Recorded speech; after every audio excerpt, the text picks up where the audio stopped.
I call this meeting to order. It is 6:23 p.m. Tonight we have present directors Teitler, DeFreitas, Apter, Ramirez, and myself, meaning we have a quorum. Thank you to our interpreter, Antonio. Would you please share the interpretation instructions with our participants, and then we can turn on the interpretation function.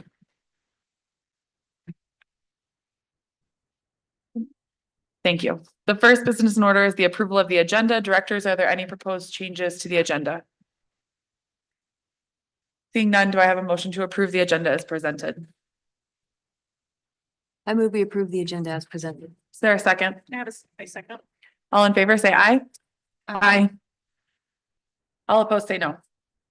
Motion passes. Our next agenda item is our opening celebrations and updates by our superintendent, Dr. Anna Cole.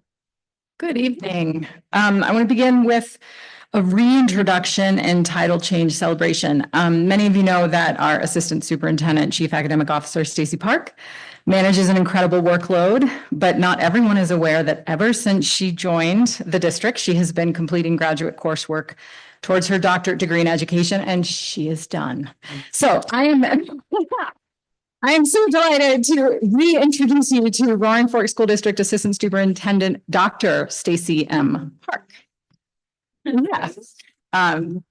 So delighted to make those celebrations. Okay, let's keep rolling. We are lots of gratitude this week to all of our employees who are making time to navigate the open enrollment process because of our shift back to CEBT effective January 1. We know that this takes time that no one has an abundance of.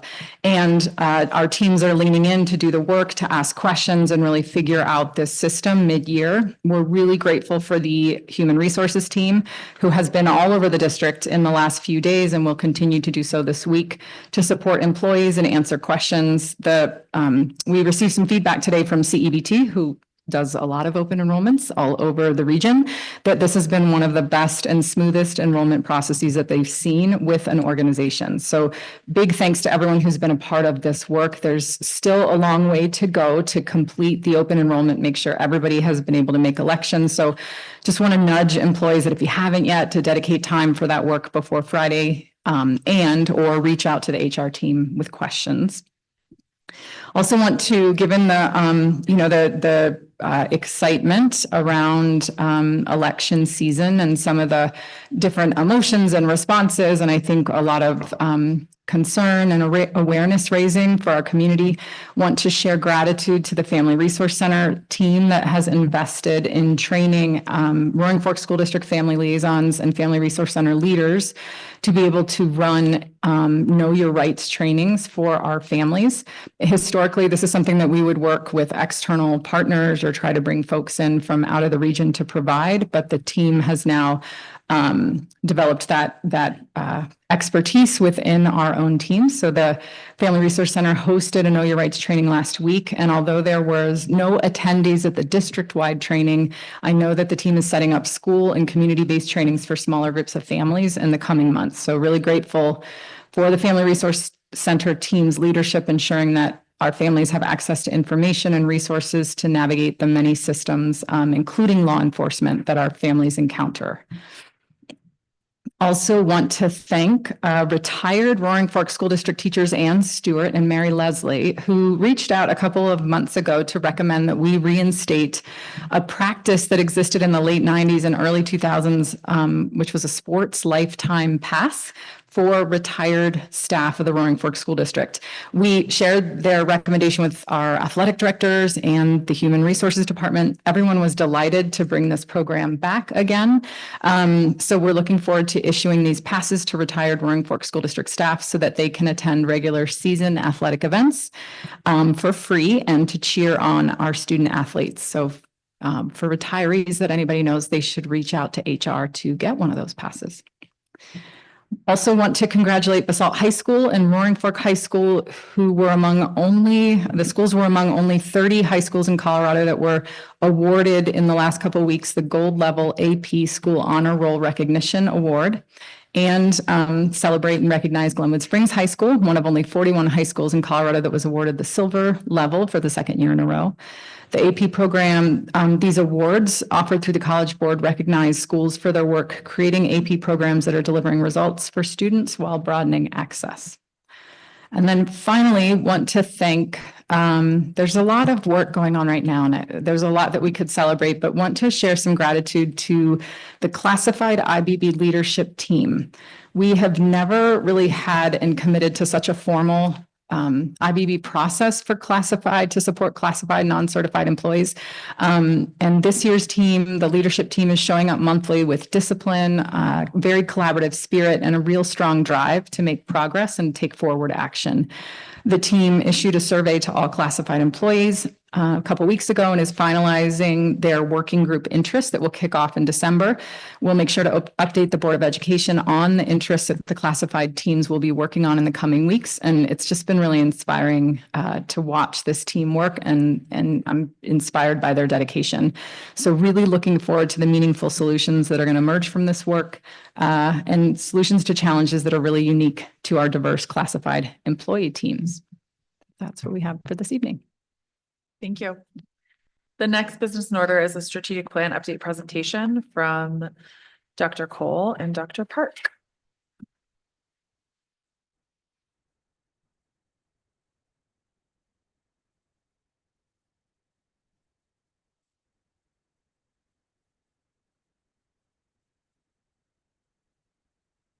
Okay.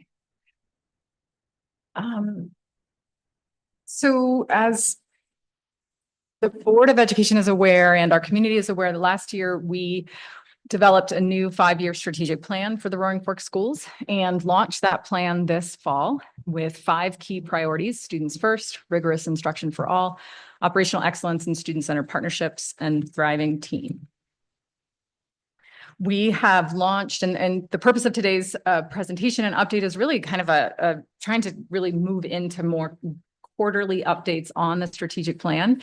We're a little late behind the first quarter of school, but wanted to make sure that we were bringing forth some updates regarding the launch and the implementation of the plan.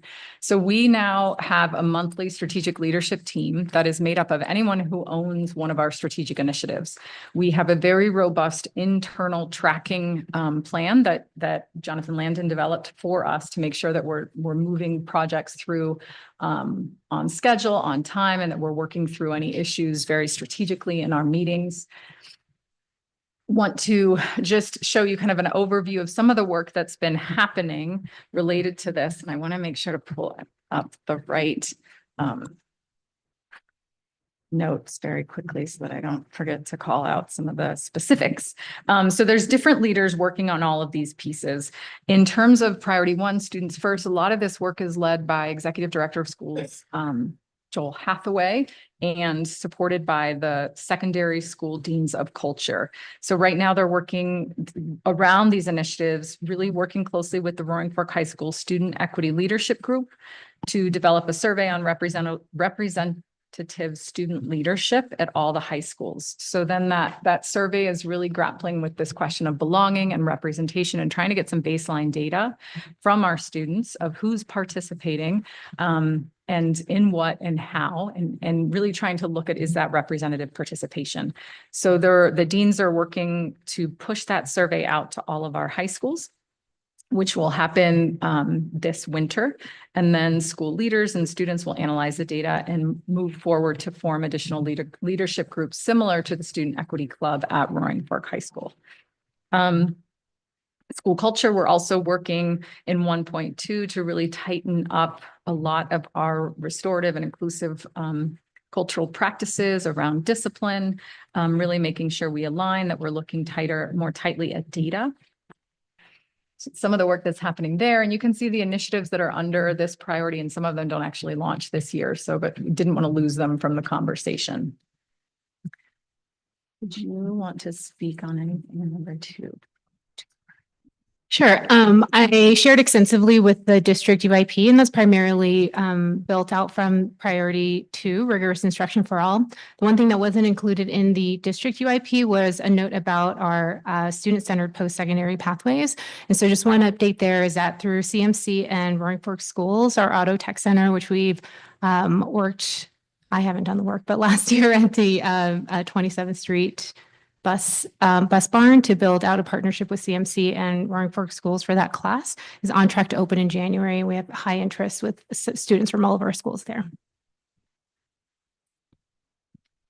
Under strategic priority 3 and operational excellence, a couple of updates here. Our equity audit is in progress with Promise 54. We're finalizing a current state report for that work, which we're hoping to target to bring to the board either at the December or one of the early January board meeting for a report on that audit.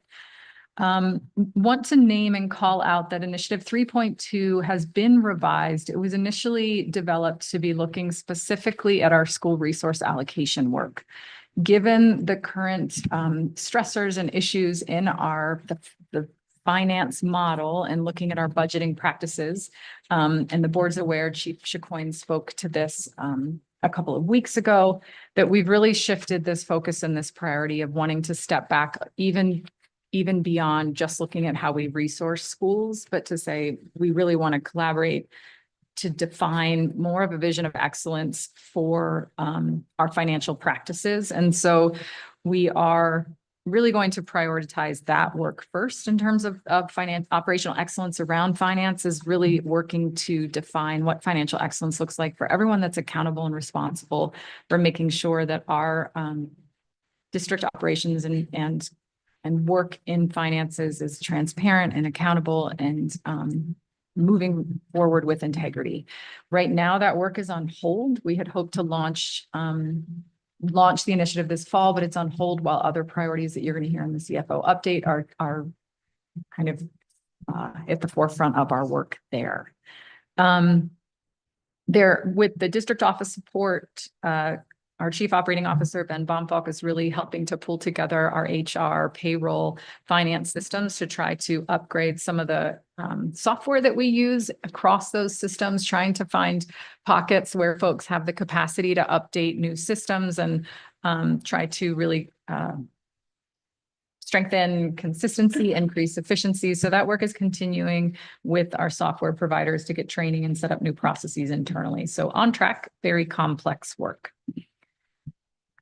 In terms of student-centered partnerships, the work we're really moving forward this year is led by the Family Resource Center to develop the particular work around family partnerships is develop a family partnering toolkit of best practices for school leaders and programs in terms of the best ways to partner with families to drive towards stronger student achievement outcomes.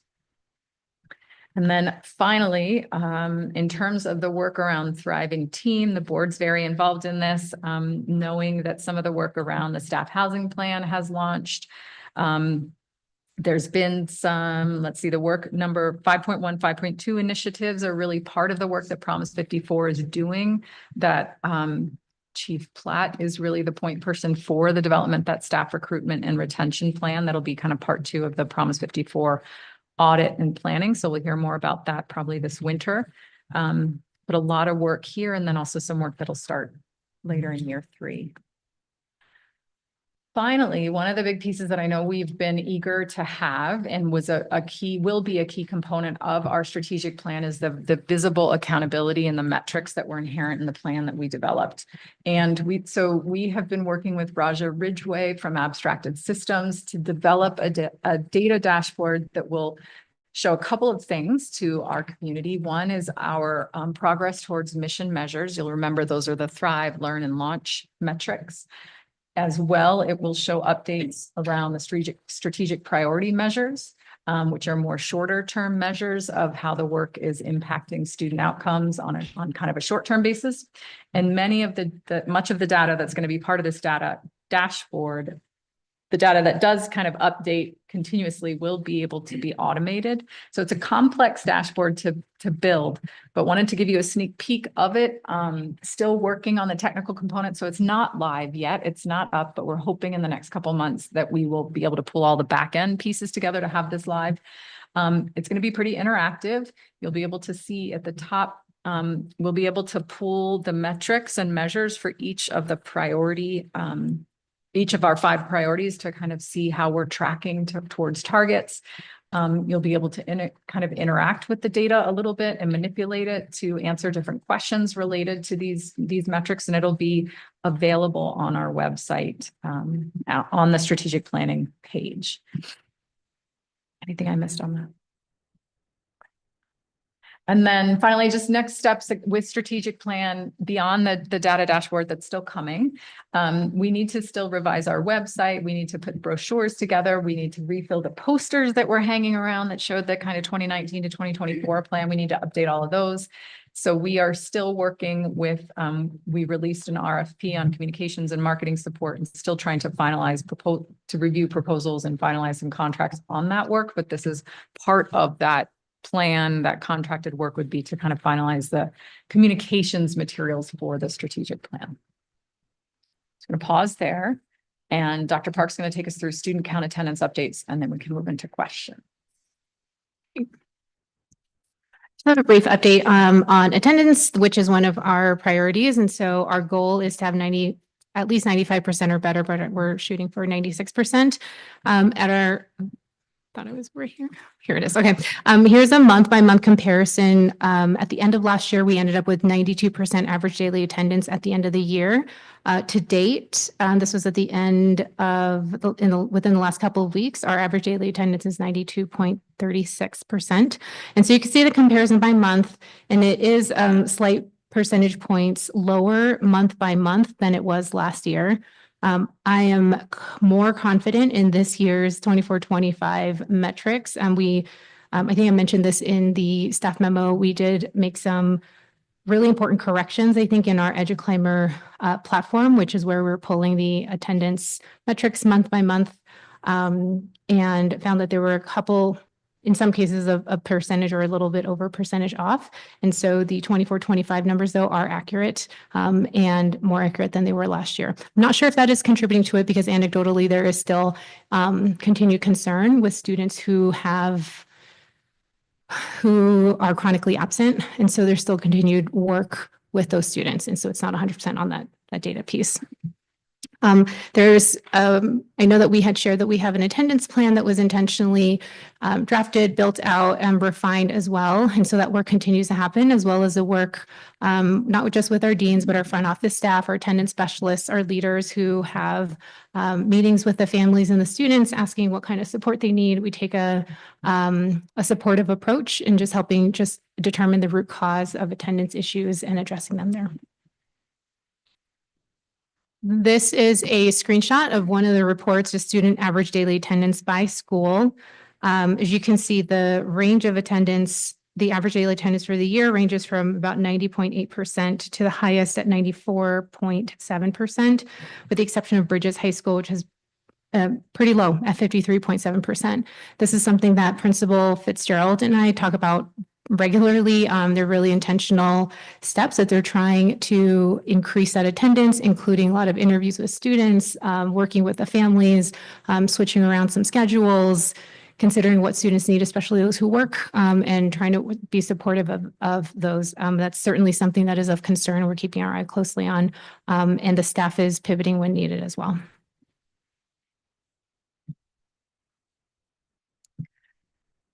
Here's our student enrollment summary by grade. I have in the next couple of slides, just ones across the district as well. But you can see that there's some fluctuations. Our third grade, as you know, sometimes we call it our bubble grade, and this was a grade at the beginning of COVID. A lot of families delayed entry of their kindergartner. And so we do have more kids in that grade. And then you can see some of the bubble grades at different points as well. And so we'll see some fluctuations in the coming years as different grades move through higher grades. And then we see some of the bubble grades expand at another school in the middle and high school level, and then contract when there's a big difference between grade levels. As you can see, there's about an 80 student difference between second and third grade, and then between third and fourth grade. In our student enrollment summary, we have our year over year on the left, and what you'll see by school is the enrollment summary from 23-24, and then this year's enrollment summary based on October count. And so the change in years, you can see just in red if it's negative or green if it's positive, and then the percent change between years. On the right-hand side are the budget to actuals. And so what was budgeted for school year 25 is in that middle column. And then the actual count based on October count, and then the difference between the two and the change there. And so for the schools that are lower than what they're budgeted for, obviously that's a bigger concern than the schools that are a little bit higher. What we try to do every year is try to get as accurate a count as possible. And we know that sometimes there's fluctuations between when the registration window opens and then August 15th or even after August 15th. So sometimes it's hard to predict. There was an intentional push last year to really advertise that registration was open. We're encouraging any students or families who were seeking to transfer to a different school to do that as early as possible so that schools can have a tight number as soon as possible. And we try to make some estimates on, especially with schools that demonstrated a much higher enrollment or registration numbers around May to see if they would benefit from having another FTE, depending on how much over it was. Calculations for that also accounted for attrition. So it wasn't just a one-to-one sort of transfer, but anticipating, I don't remember what the exact percentage was over time, but about a 20 or 30% attrition, anticipated attrition. That does mean as a district, we are under enrolled by 77. This is 79. I think there were 2 students. Actually, Chief Chacoin should be able to explain why it's 77 and not 79 with our FTE count, but we are below budgeted. And that's about $1 million, which is concerning. On our next slide, as you know, Shannon Bingham came and presented our demographer's forecast. And so this additional column on the right-hand side is actually the demographer's forecast for 25-26, so not 24-25.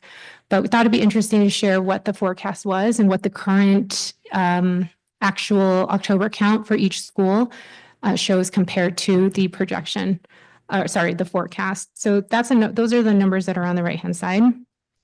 It's just interesting conversation that we'll continue to have with our demographer.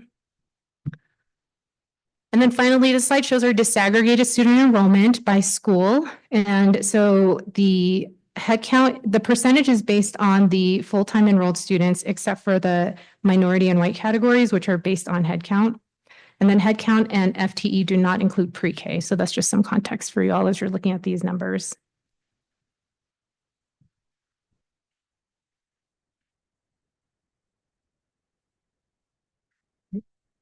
We'll open up for discussion.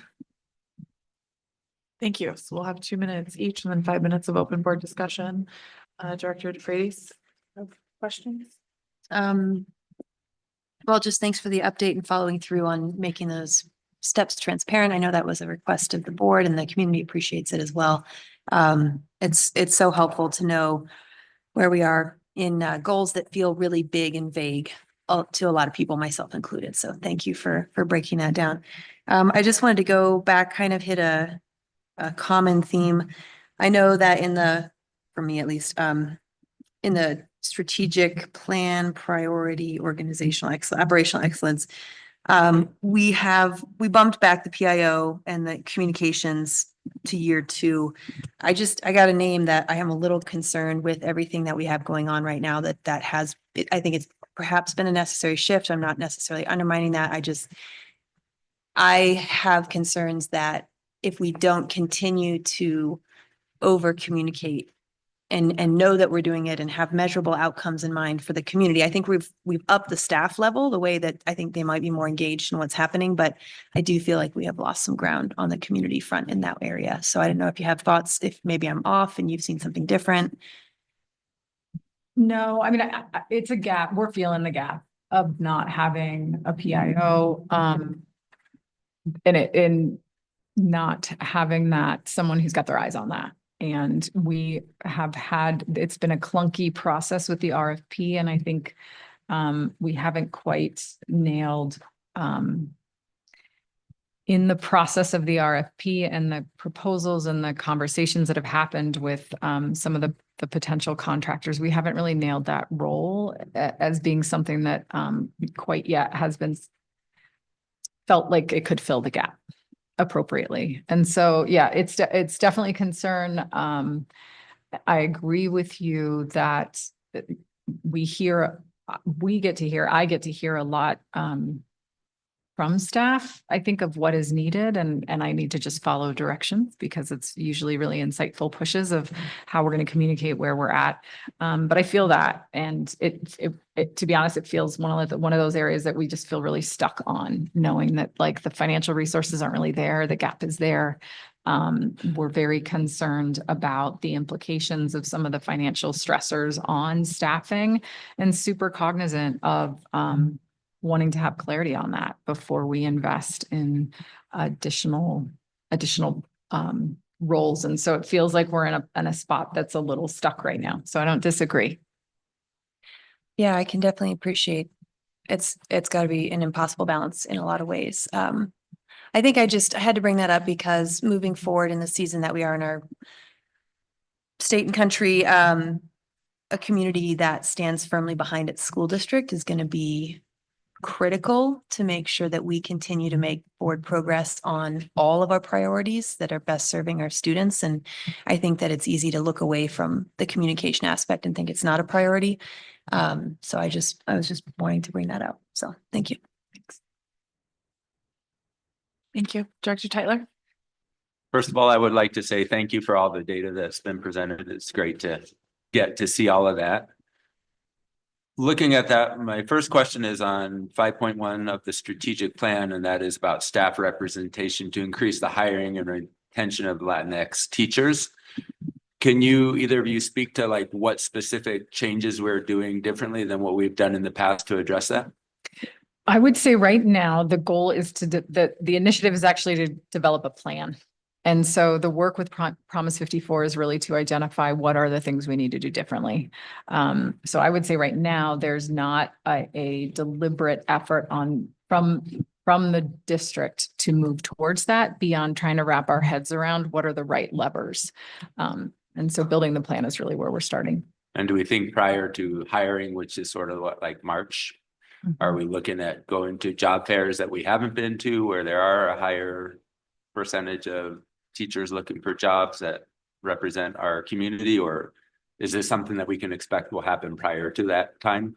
I anticipate that the strategies that the plan will highlight would include those kinds of things that then we would build out the implementation of, like, how do we do that? What's the cadence? What's the schedule? Do we have the capacity? Do we have the finances to make sure we can make all those things happen? So I think a lot of that will be in the details of how the plan works. And do we have a timeline on when that plan might? I think that plan is, I'm sorry, I was looking for Chief Platt. I'm pretty sure that the deadline for Promise 54 on wrapping a lot of this up is the end of the calendar year. So there might be a couple pieces that lag into January, but that work should be wrapped up by early January. Okay.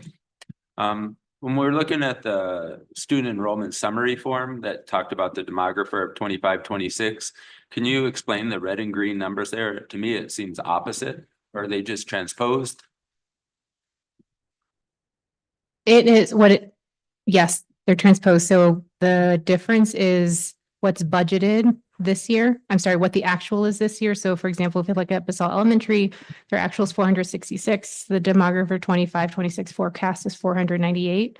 And that's a 33 student difference. But should it be plus 23 or minus 23? 33.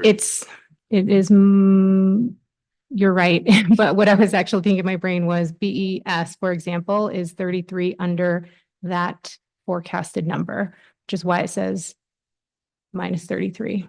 But since it's in that column, it should probably be plus 33. Okay. What I didn't want to do actually is confuse from the other slides where it was red if they were underneath the target.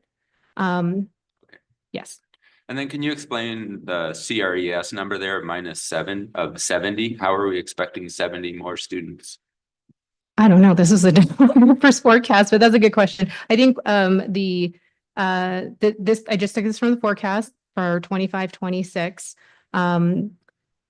We haven't necessarily, we just got our October count. We haven't necessarily made, an intentional recruitment plan for today, or it's something that is different from before, but this is strictly to illustrate the difference in the current October count versus the forecast for 25-26 from the demographer. So can you look into that 70 number? I can. And one of the things to think about for elementary is that there was a range and there was a guess in the kids that would come into kindergarten. And that was based on, I think this question was asked in the conversation, how do you know how many pre-K kids are coming in? And because not everyone is required and some are part-time, it was hard to estimate that. So I think what we see is in our elementary schools, it seems the most off. And part of that contributes to when I look more closely at those numbers. Thank you. Mhm.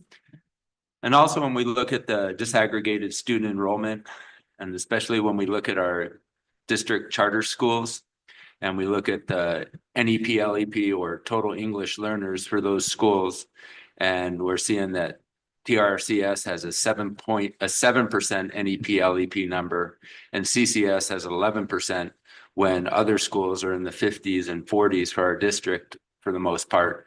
Have we had this continued conversation with them? Have we've had that conversation? I know when we told them that we would accept them as charters, and that we had a continued conversation about them not matching our demographics. And where are we at with that discussion? I would say we haven't. We have not had a formal conversation with the charters. We have not had an accountability system and a check. I mean, I've had conversations with certainly some of our leaders, our board members. I know that the charter leaders are aware of these demographics and are concerned about these declining trends that they're seeing. So I know this is on their radar, but I think in terms of certainly our current leadership team's capacity to prioritize this as a pressure point is extremely limited. I think that as a leadership board team responsible for holding our charters accountable to the expectations in the contract, I think we've got some work to do, and that we probably need to eddy out as a leadership team in preparation for the charter contract renewal process, which I think is in 2 years, to really wrap our heads around, you know, how do we support our charter schools to serve a demographic that reflects the diversity of our community, to make sure that kids and families have equal access to the diversity of schools that we support. I think we've got some work to do on this. And I think this is why we look at this data, and I think it should raise concerns that this is not the trending direction that this board was very committed to seeing in the demographics of the charters that we support. And I think it's a kind of call to get organized around it. And I think it's important for us to, I know that renews in a couple of years, but before we get to that couple year point, I think we should be having the conversation ahead of time with them, considering that was part of the contract in our discussion with them, and see like what specific measures they're going to take to address it. Mm-hmm. Director After? Yep, thanks. I just wanted to plus one to what Director DeFrady said on the comms. And I think you were referring, I think, to the election season and things going on there, and needing to have community support around this body and this organization, the school district. I think also as we enter more trying financial times, then that's going to be really important. And I know every expense will be looked at really carefully, but I don't think we get through this without smart comms. So I just want to say that. And then also on to plus one, what Director Tyler was saying on the charter schools, the slide on the disaggregated student enrollment is really interesting in a lot of categories, but the minority population of Two Rivers and CCS is really concerning, I think, as compared to what this board talks about as our top priorities. And if those charter schools aren't meeting the needs of the community, then I think we need to be holding them to account now before any negotiations for rechartering them happens. And maybe that's something that in the school visits would be an appropriate place to talk about it. I don't know exactly when and how to do that, but I mean, just looking at these demographics is quite stark that those schools are using resources from our community and not serving our community. Okay, questions. Okay, I've got a ton of questions. I'll just ask one that's sticking out to me right now. What is like the G&T, is that gifted and talented? That the numbers in that category are also quite roller coastery. Like there's some where it looks like there's a high percentage of gifted and talented students and then others without. What's the story with our gifted and talented program? I don't think it's ever come up in the year I've been on the board. In terms of the program or screening or, Yeah, like why would CMS have 10.7% GNT students and GSMS have 6.5? that's a good question. When I actually look in, it's interesting because the elementaries They're consistent. generally, You similar, low. yep. Yep, I'd have to look more and get more of the details on that because I don't want to. Okay, that's fine. And Something then else. Roaring Fork also, like I don't think Carbondale has like a higher percentage of gifted and talented kiddos than the rest Yeah. of the district. Water. So, yeah, there's no Something. fluoride in the water here. We do universal screening in second and sixth grade, but it's interesting to see, and that's actually a probe that I have, whether, what percentage of it potentially is a parent referral versus, discovering through universal screening. Yeah. There's something weird about that data to me. You can ask another question. Go ahead. You can answer more time too. Can I have another minute? Yes. For actually for another comment,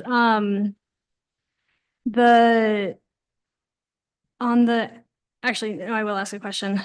On the absence numbers, can you explain to me when someone has an excused absence, meaning like they're absent because of a school sport, does that count as an absence in this data? It does. Okay. Average daily attendance calculates whether a student is in school or not, excused or unexcused. Okay.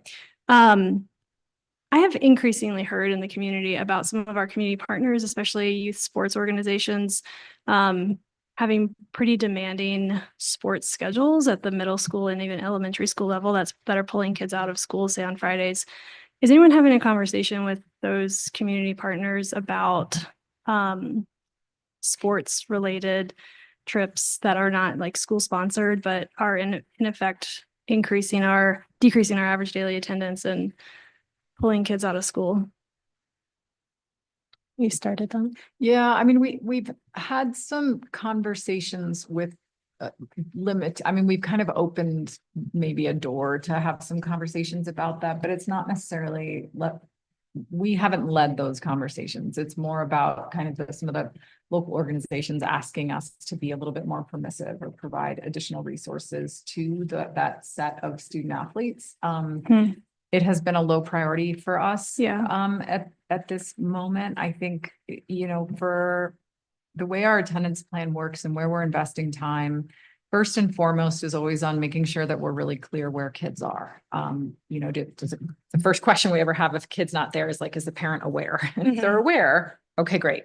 That's number one, safety and transparency and clarity that kids are where they're supposed to be. I think then secondarily, what we're really interested in is not so much whether we're excusing or unexcusing absences. There's state requirements of how we need to code things. I think we're really interested in looking at numbers of how many times kids are missing school and having really thoughtful conversations with families, especially at the elementary and middle school level and high school level, and increasingly bringing in students to those conversations at middle school and high school, depending on that locus of control of why kids aren't there. So I would say to be honest, it hasn't hit as a priority for us to invest time in right now is that particular group, but it's a lot of absences for some kids and the extracurricular choices that they're making. Yeah, I think what concerns me is that you've got families where it is within their control and they're choosing something besides school, right? We're not talking about kids who are like working in high school and they're choosing that or a safety issue. So just food for thought. So that's all. Thank you. Thanks. Director Ramirez? Thanks. So I had a couple of questions and I'll start at the top. So we went through the strategic plan on priority 1, students first. And I'm sorry that I didn't catch it, but there was a mention of the Roaring Fork High School Student Equity Club. Can you reiterate what that was? Sure. Yeah, sorry, that wasn't clear because I hadn't pulled up the notes yet. So priority number 1.1 is to really consider our theory of practice is that if our students are engaged and participating actively in school and have a sense of belonging and ownership over the cultural life of school, that we're going to see better attendance, we're going to see better student outcomes.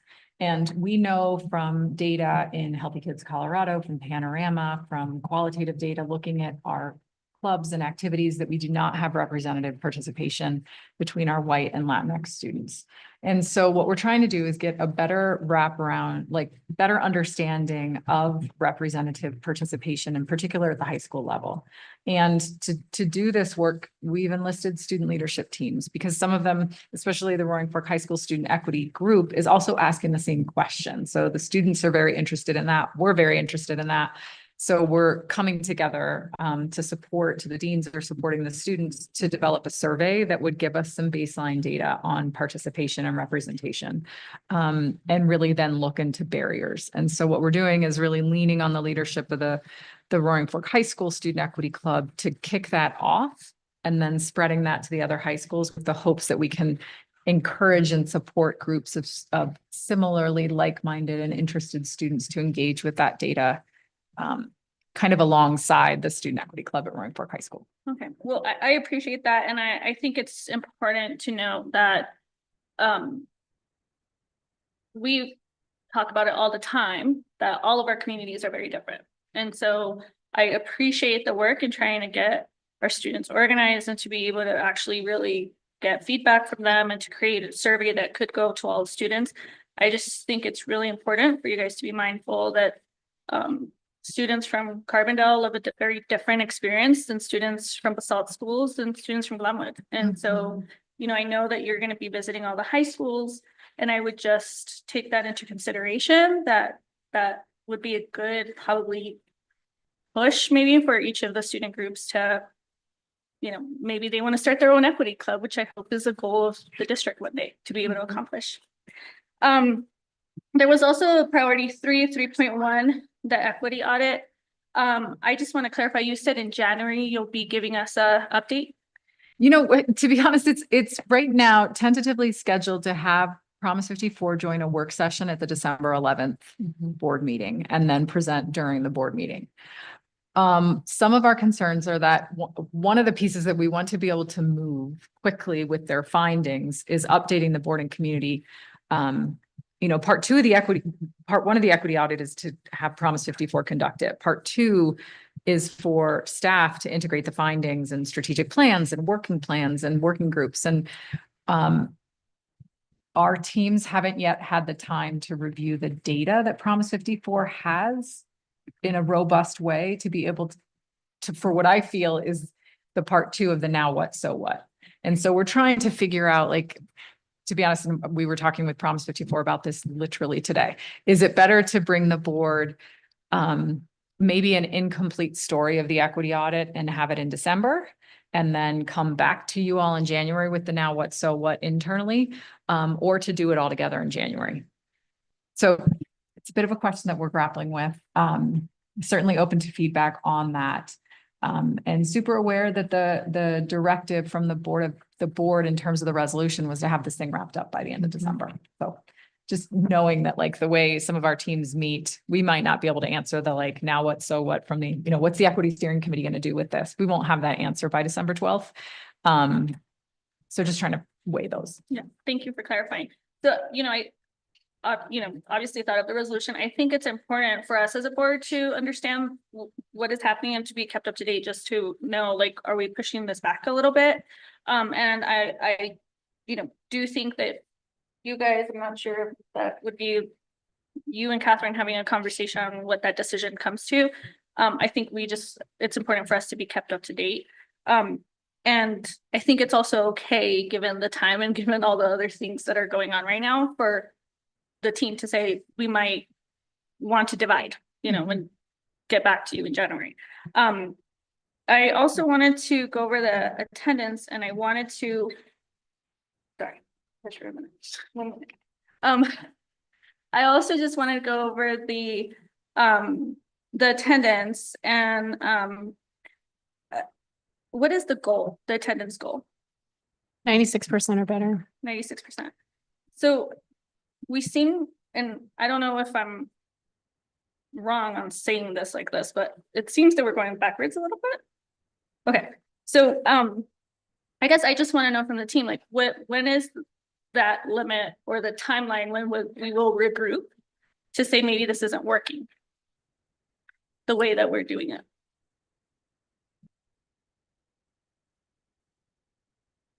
I'm trying to understand Well, okay, sorry, I'll rephrase it.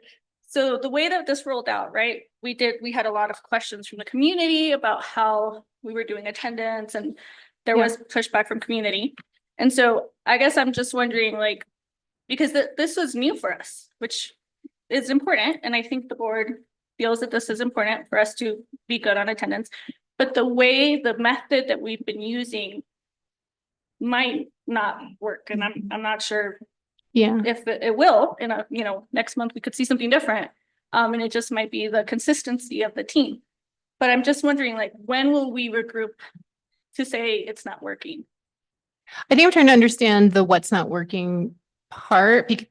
Are you saying the tiered responses that we have in the attendance plan, or how we're tracking attendance? No, not how we're tracking, but how we're following up with families We're pushing to increase. how we're pushing to increase attendance and how we're following up with family. Like that process is new and hasn't been done before. And again, we support that we push for good attendance. But when will we regroup to say the method that we're using currently is not working? Yep. Like, what's the scope of time? Are we saying like, we're going to give this a year? No, I mean, I think part of the timing with our quarterly updates is one of the times that we have different groups that actually do think about, like with our deans or student success teams and all that who look at attendance, and of course our school teams as well. I'm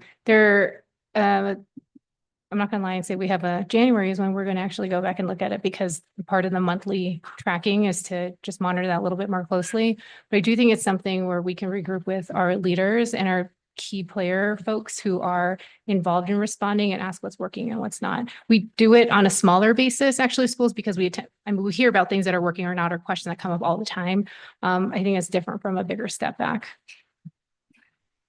Thank you. Oh, see, my question's been finished. I don't have much more. A lot of my questions were on the same things that you all asked about.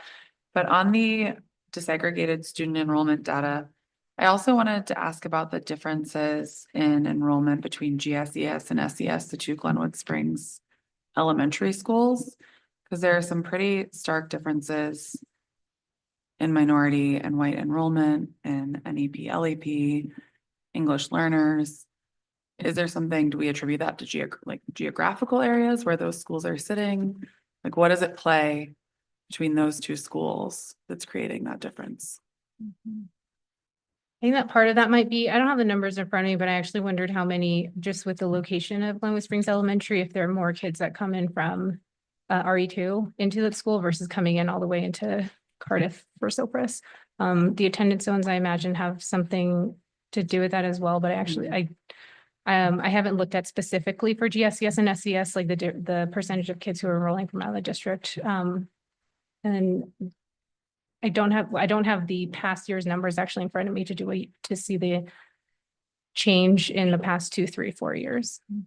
Okay, I was just curious because it seems like It's the pretty needs different. of the students at those two schools are so vastly different. So I know that we're addressing them, we're addressing that in different ways from what we've heard from you all over the years, but from they're in the same community. And so it seems like a pretty stark difference. Like, it's not just a small difference. So, and then I would echo Director Tyler and Director After's comments about our charter schools, and that I would encourage us to start having those conversations now.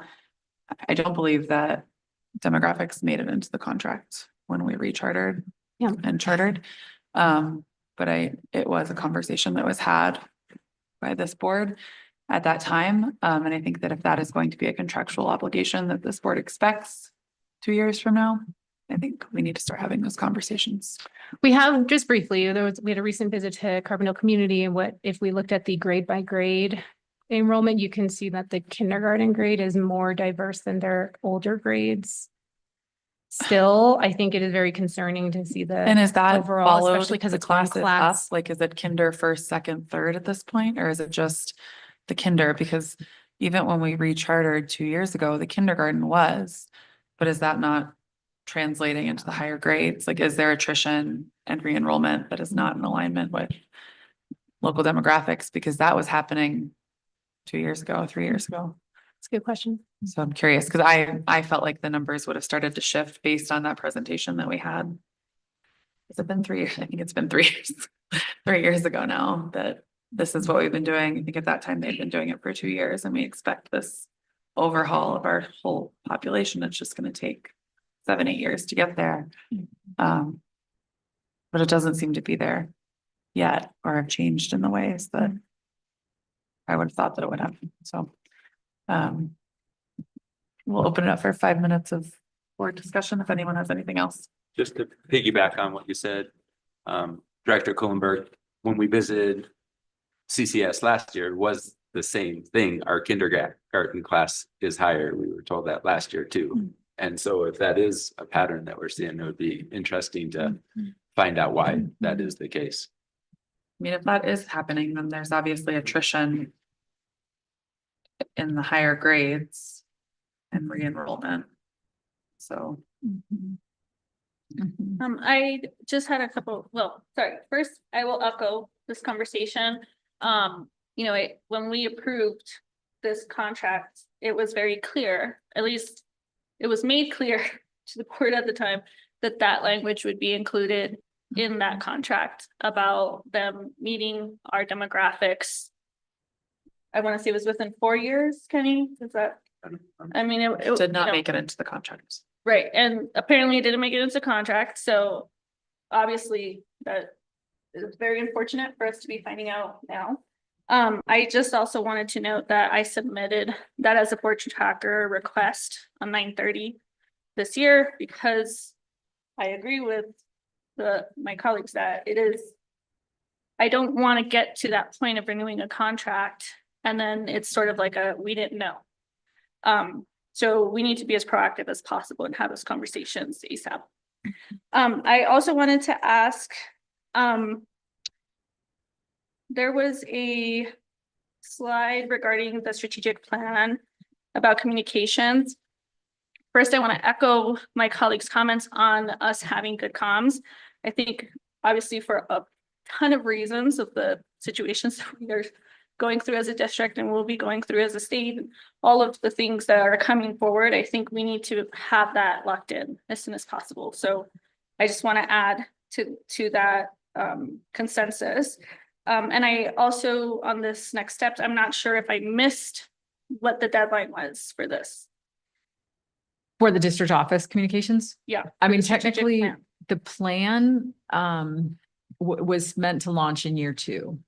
But the current gap that we're trying to address by contracting out support, I don't know that I mean, I think ideally this would have been sorted out much earlier in the school year. And it has been, again, it's been a clunky process. We had a pretty limited number of responses to our RFP. And I think, and to be honest, the way we framed it 4 months ago is not the way we're thinking about it now in terms of the resources that we have available. So I hear you clearly that it should be a high priority. There's a lot of things that are really high priority right now, but I hear that from you all. Because it really matters. You're right. I mean, I don't disagree. So I would just push the team to have a date for this. I think it's important for you guys to have the timeline that you guys are trying to work towards and for us as a board to know. So I think, I understand, we all understand obviously that there's a lot going on, but I think having a goal, having a date is helpful to you, to the board, to the team, because there's an expectation of where we're trying to go. So I would just push for that. And then I just also wanted to echo the comments on one of the charter schools and the public schools. I think we should all, especially with our strategic plan, especially with our conversations that we're having as a district, to make sure that our schools and our disaggregated student reflect our values. And I think this is really important for us to make sure our leadership and like everyone should be talking about this. It's really important. So thank you guys for bringing us forward. And one more thing, if I could just make a request that it seemed like this board packet had more acronyms and initialisms than usual, which I'm not an education person, so I don't understand some of them. So if I could just request, it was both in the presentation as well as in the policy memo. I could just request that those get spelled out for people like me and the public who aren't immersed in this stuff all the time. And I have one other question or request, being that if we look at like priority 4 about centered partnerships and family, and I know our board meetings through Zoom are translated. Is there anything that we're doing for translation at our meetings? And is that something that we can be looking into? We have a big audience today. I imagine translation would have been a benefit to many people here today. All right, thank you. Thank you.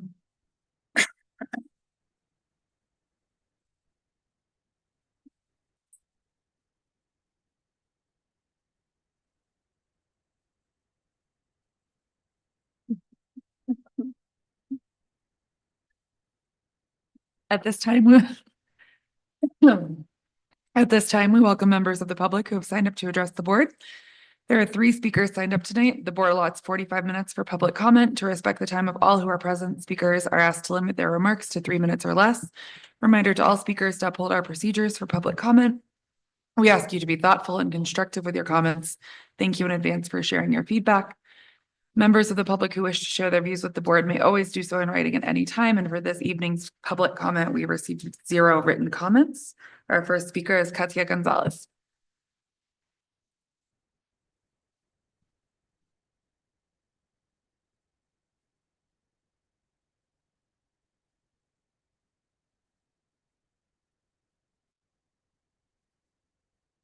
Good evening, members of the board. My name is Katia Gonzalez, and I'm a parent organizer for Voces Unidas de las Montañas.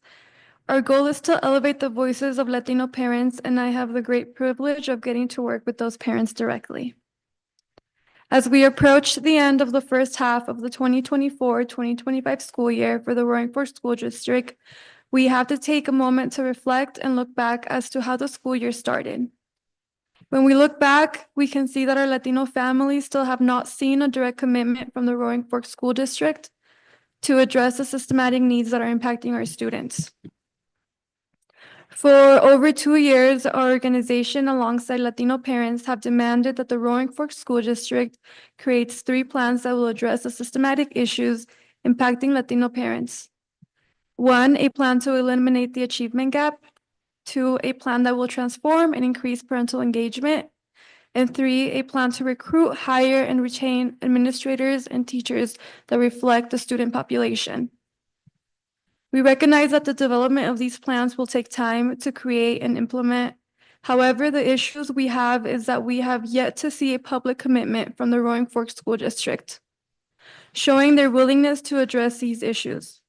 Our community deserves to know if the Roaring Fork School District will in fact take the necessary actions to create these plans. The commitment from the school needs to be shared with the families and should include a detailed timeline on when this development of these plans will start, when Latino families will be included for input of these plans, when these plans will be finalized, and when these plans will be presented to the Board of Education during a public meeting. We demand that this public-facing communication to parents of the Roaring Fork School District be a top priority for the district. Our families deserve to know that their school district takes these systematic issues seriously. Thank you. Thank you. Our next speaker is Ana Perez. She's not here. Our next speaker is Alan Munoz.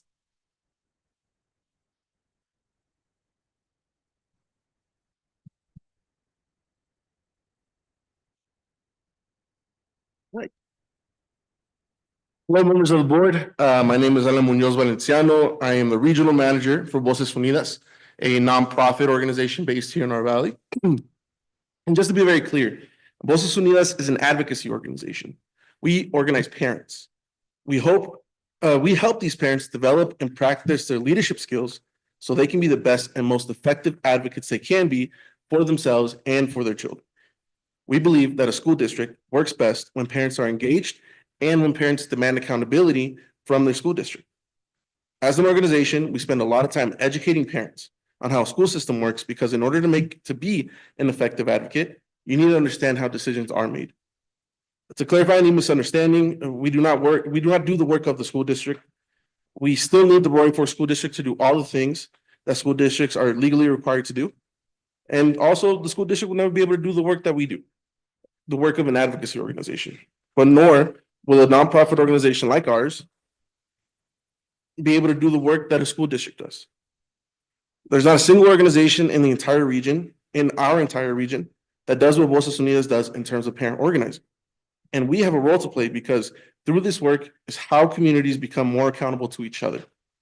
We will progress together by having active parents who are independent from the school district demanding accountability. We have a school district that is fully staffed and has the infrastructure and systems in place to be able to work with parents to solve complex issues that we are currently facing. Solving these problems aren't easy, which is why we all need to work together to move the district forward. Thank you. Thank you.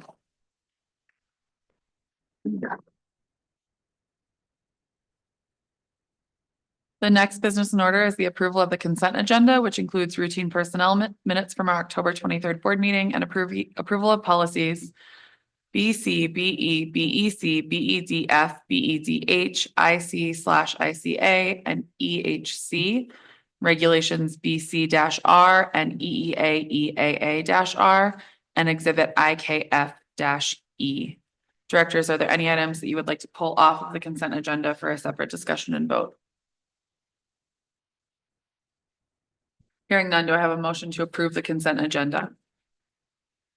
I move that the board approve the consent agenda as presented. Is there a second? Second. Please call the vote. Director Ramirez. Aye. Director Kuhlenberg. Aye. Director DeFreitas.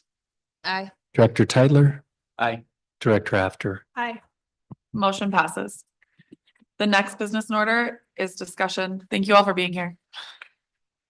The next business in order is discussion on policies KDB and GBEE. Policies EA and GBG are also listed and will be repealed at the next board meeting on 11/20. Each board member will have 2 minutes to share comments or ask questions. We'll begin with Director Tytler. The first one, I have a question about, wow, I didn't even write down which one it was. There was a struck part of the policy that says board policies and meeting minutes. All current board policies are available online on the district website. KDB. What's that? It's KDB. KDB, thank you. And it was sort of changed to, they need to come into the district office now. Why are we trying to not put those out there in the most available way for the public and making them come into our offices to look at policy and decisions? I think what we were concerned about, I mean, we make every effort to make sure that all board documents are online, that our policies are online. What we were concerned about was the extensiveness of that commitment. And we went back and forth on this a little bit, but to name that all, like, I think the financial records component, there's certain financial records we have to make publicly available, but to say that all would be available online felt pretty massive. I think we were concerned just about the breadth of that commitment and our ability to follow through. And I'm not sure if other But folks. would it take more than just posting like diligent agenda online for the minutes? I mean, I'm not understanding where that commitment would be so great. Yeah, I mean, we talked about this quite a bit in policy committee, and it felt like, and I agree with you, Director Tytler. And in fact, I was kind of threw online in there and in conversation with the policy committee was like, oh yeah, maybe that is an over-promising of the extent to which we can get all those things online. And so we opted for the language that they would be available. And of course, we're making every intent to get these things online. And certainly the things that are required in terms of financial transparency are all on our webpage, the board documents, but it was really about trying to set expectations that we could consistently follow in terms of the extent to that.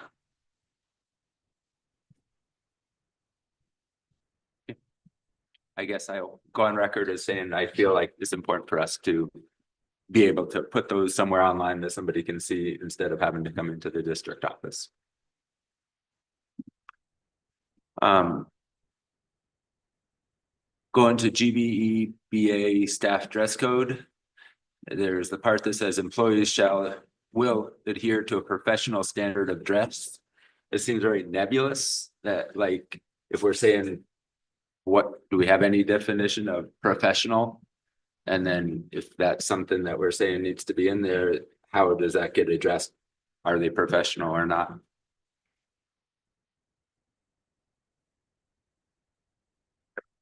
Okay, sorry, I'm a little confused because I'm looking at this one and it's not looking familiar, but GBEBA. yeah, is that that's the most recent one we were working on? Am I right? The clean version is below. Oh, so I was looking. Okay. Yeah, that was super confusing. Oh, boy. I didn't see this version. I must have.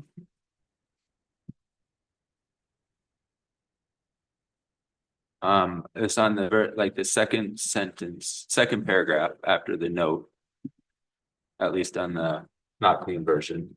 So you're saying like the statements about adhere to a professional standard? Yeah, And asking for what's the definition of that? yeah. It just seems like if we're gonna say you need to be professional and then we don't have any follow-up and somebody is called upon, I mean, I understand all the part where the unacceptable items and that's very clear, it seems. But what professional is, I think, is left to a wide interpretation. And I don't know if it should be that way. Maybe it's okay to be that way, but if we're trying to like ever use it to call somebody out on their dress, I don't think there really is. One line that was struck in the original one is in the professional guidance, but not to all the shirts dress like And we, And I agree that that is.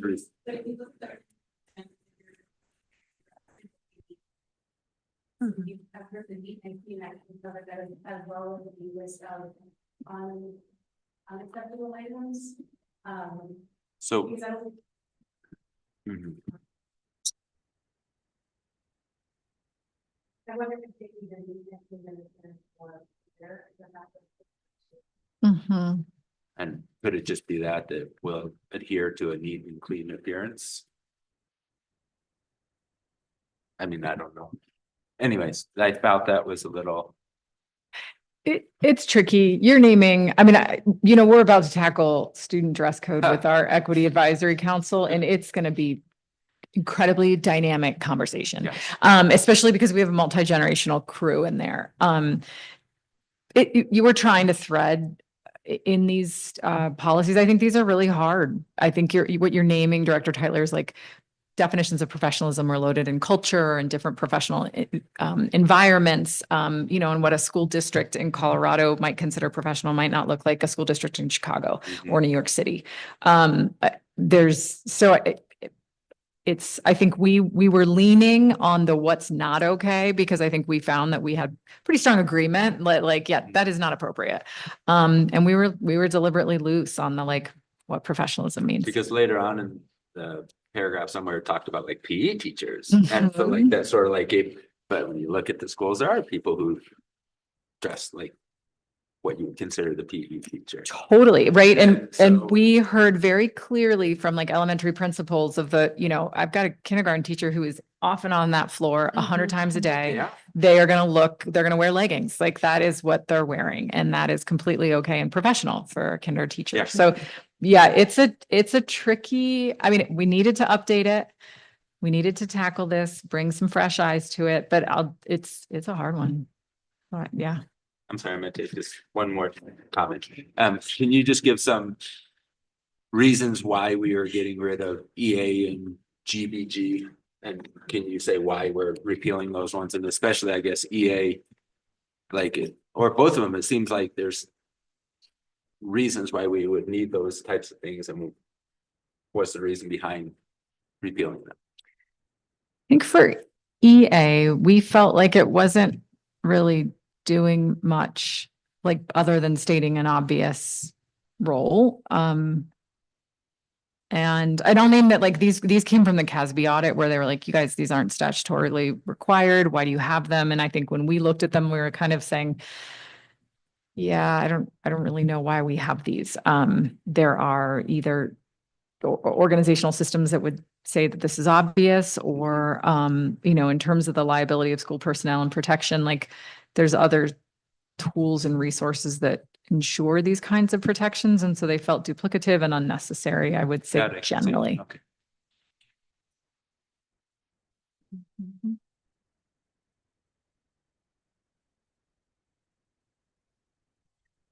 Thank you. Director After?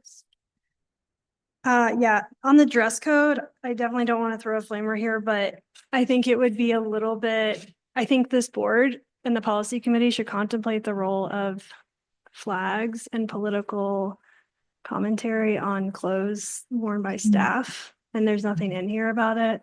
I just think it's a bit of a miss if in today's environment, we aren't discussing what the district's policy is on if a teacher can wear a flag or of any kind, just to be clear, of any kind, or political attire.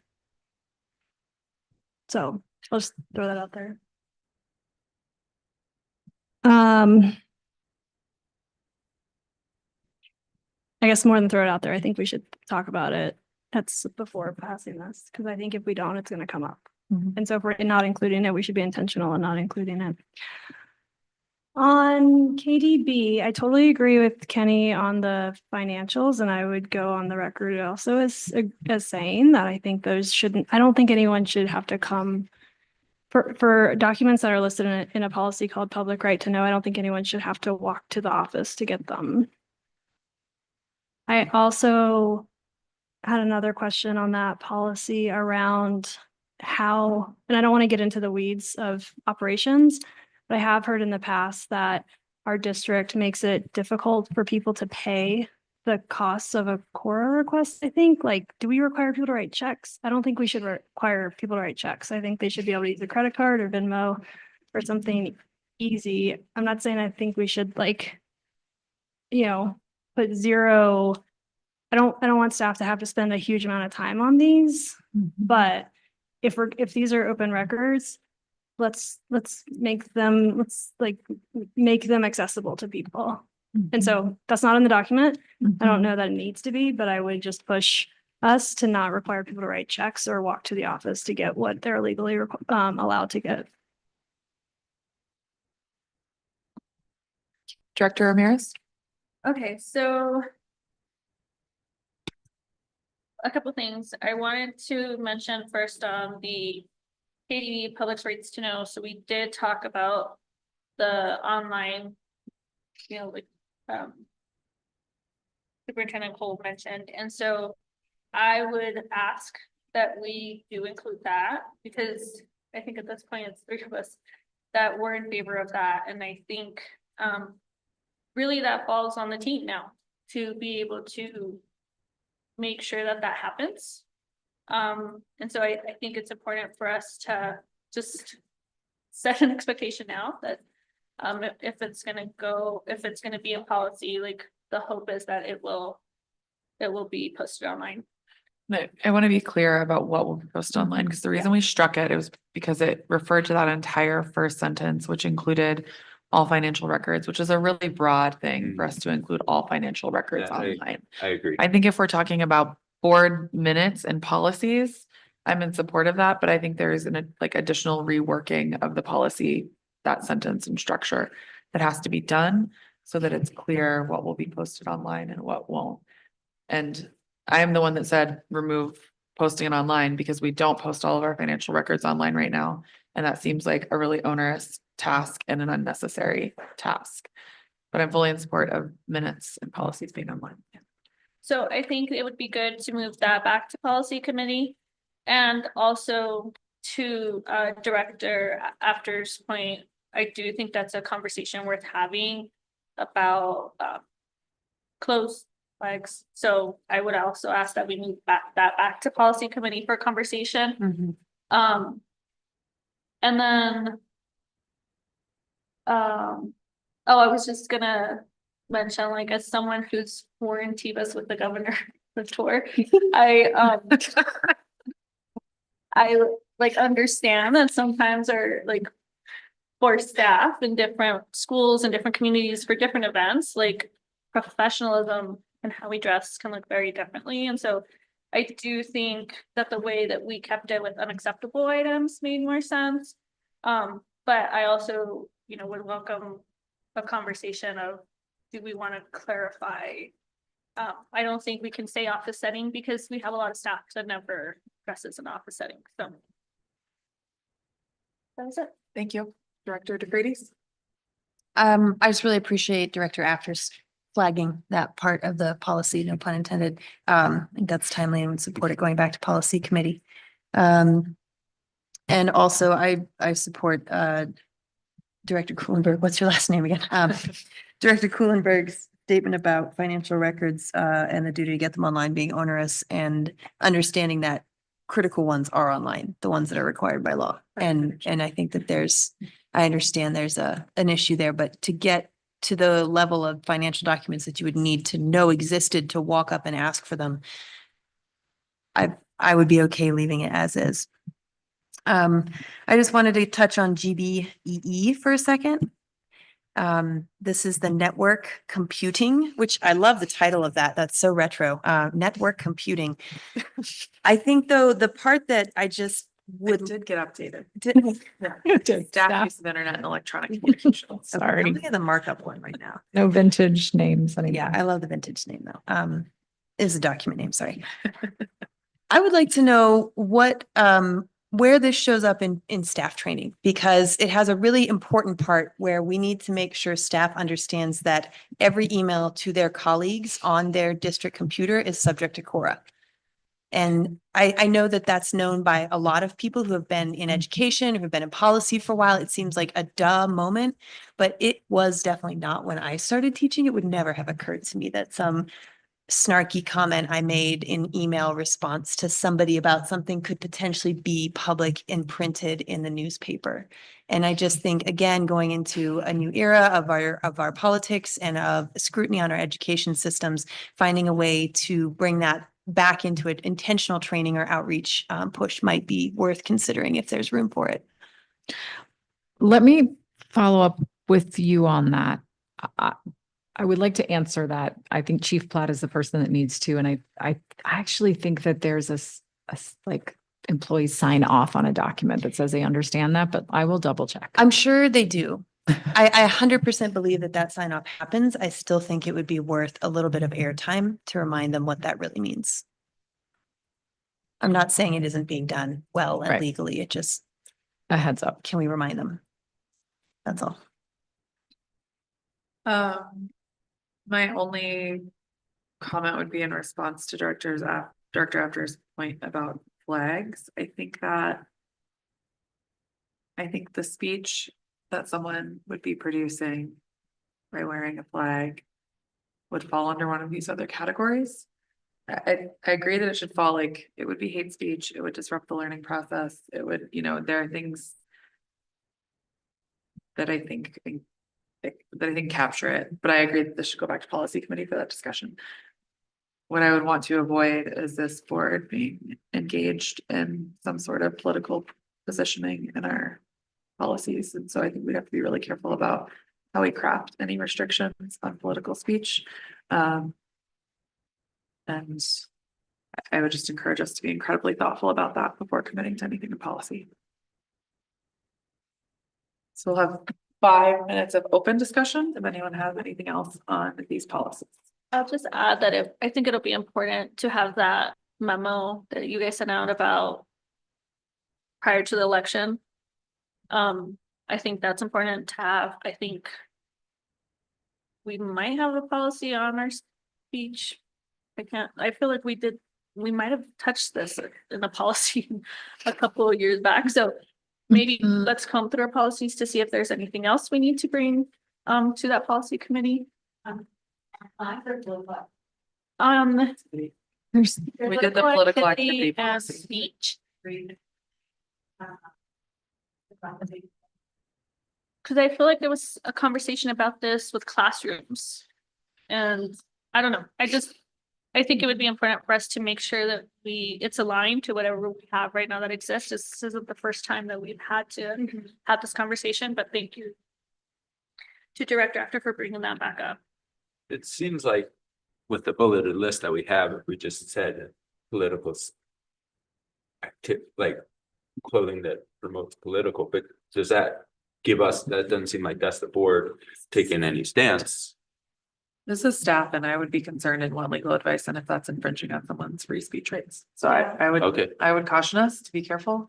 Yeah, and I think the balance is being careful, which I totally agree with. And we don't want to be seen as political posturing or anything. And also, so balancing that with the very real fact that something could come across our desks that we then have to react to and we might not have a policy about. Yeah, and I do think I'm remembering right now, and I'm sorry that I don't remember the policy, but I do remember that a couple years back, possibly before Catherine came on, we had a conversation about students wearing, I guess it's political stuff. I'm trying to think of the right term for it, at school. And so I think if we have something in policy that says for students, what is acceptable to be able to wear, we should make sure that our staff one aligns to that. Yeah, I just still feel strongly that if it's disrupting learning, that's when it crosses the line, or if it is hateful, that's when it's crossing the line, and that's already included in policy. Like if someone is just wearing a flag on their shirt, and I think we all know what flag we're talking about, like maybe, I don't know. No, Like various flags, like if it is associated with being hateful or with some movement, then that crosses the line and. see, I think it's really hard right now to Mhm. know. I think a flag, I think any flag, and just to clarify, I'm talking about staff, I'm not talking about students at Yeah. all, who I think have different rights within the school building and staff do. One of, As employees. Did you find the staff It's- policy around political G- participation? GBIA I in do think, 1999. So, but it does have, I mean, the language states, if you look under board docs at GBIA, the language states school employees may assume full political and citizenship responsibilities, but must refrain from exploiting the institutional privilege of their professional position to promote political candidates or partisan activities. Then it gives a couple things they can't do. And I think to your question, Director, after the first one is they shall not attempt to influence the outcome of elections through their classroom activities or in connection with school activities or school organizations. I mean, I would propose that if this feels like a conversation the board would like to have, this is a 25-year-old policy. Let's bring it back. Let's bring it to the top of the list. Let's run it through policy committee. Let's run it through legal. I mean, I think this is probably what you're getting at. And maybe we try to sync some sort of, if we feel and we do a little bit of research on what staff are wearing or hanging or, and try to figure out where's that line between free speech and between a staff member who's trying to promote a political position or a candidate. yeah, I think we live in a different world where 25 years ago, an American flag would not be seen as quote unquote political. And now someone could wear an American flag and someone could say that's political. And so the nuance there is really tricky. And I don't know that I don't mean to open a can of worms. I think it probably could be coming up in schools and we don't even know it. And it's just conversation, polite and nuanced conversations between teachers and students. But if a teacher's wearing one of those like yellow "Don't Tread on Me" flags, then I think that could raise issues. And if someone's wearing a flag on the other political spectrum, that could equally raise issues. I think my point is just like, if it does raise an issue, then it's interfering with the educational environment and that's encompassed in this policy.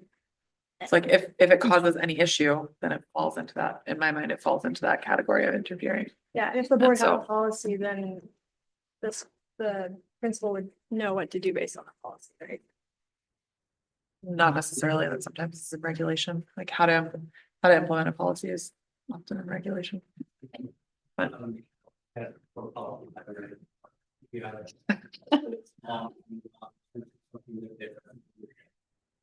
Is there a policy that replaces it? We'd have to do some research. Yeah. Okay. I think That's okay. I we think should We do take it. it back Well, I to think policy we put committee. that at the Yeah, the top. takeaway is this goes back to policy committee, add this to the list. Yep. Thank And I you. would like to just finish with, from the original comment I made. It is about board policy and minutes that I was hoping would be available versus full financial. Yeah, and I'll just say that I agree with the not full financial, but I did think that the yearly budget should be, which I think is supposed to be by state. Mandated by law, like Which full transparency. is- links. I think what we could do in what I'm hearing is that we're going to pull back to policy committee KDB. We're going to refine the language to make sure that board policy minutes are available online and that all the statutorily required financial transparency documents are online as they should be.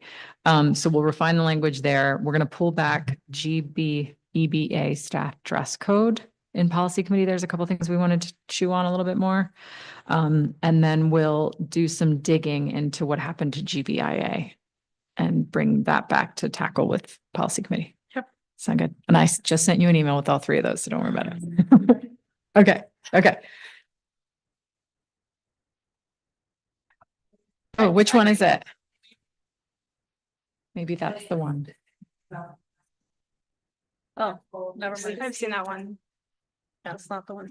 Okay, That's different. I'm gonna move us forward. The next business is the CFO update from Chief Chicoine. We'll welcome her up.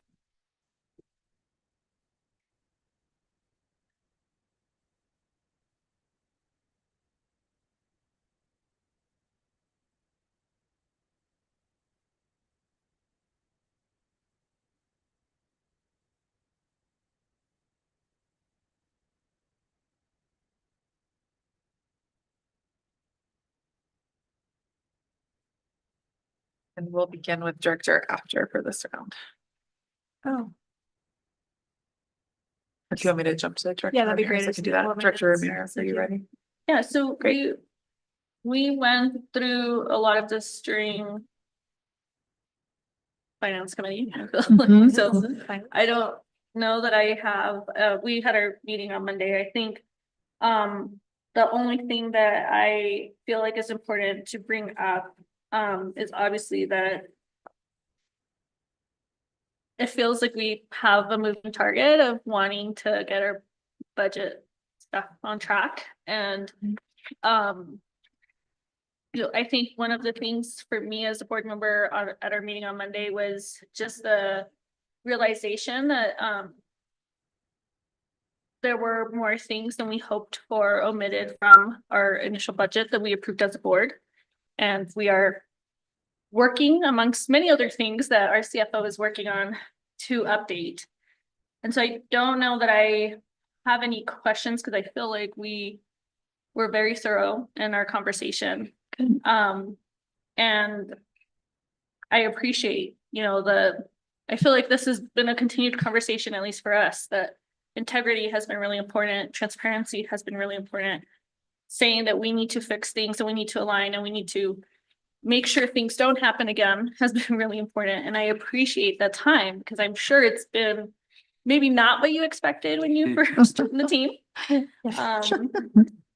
But I also think it's really important for us to be able to trust our CFO and to know that we are getting on the right track moving forward. And so I really appreciate that we're doing the memos, that we're having more time with you as all of this is very pressing.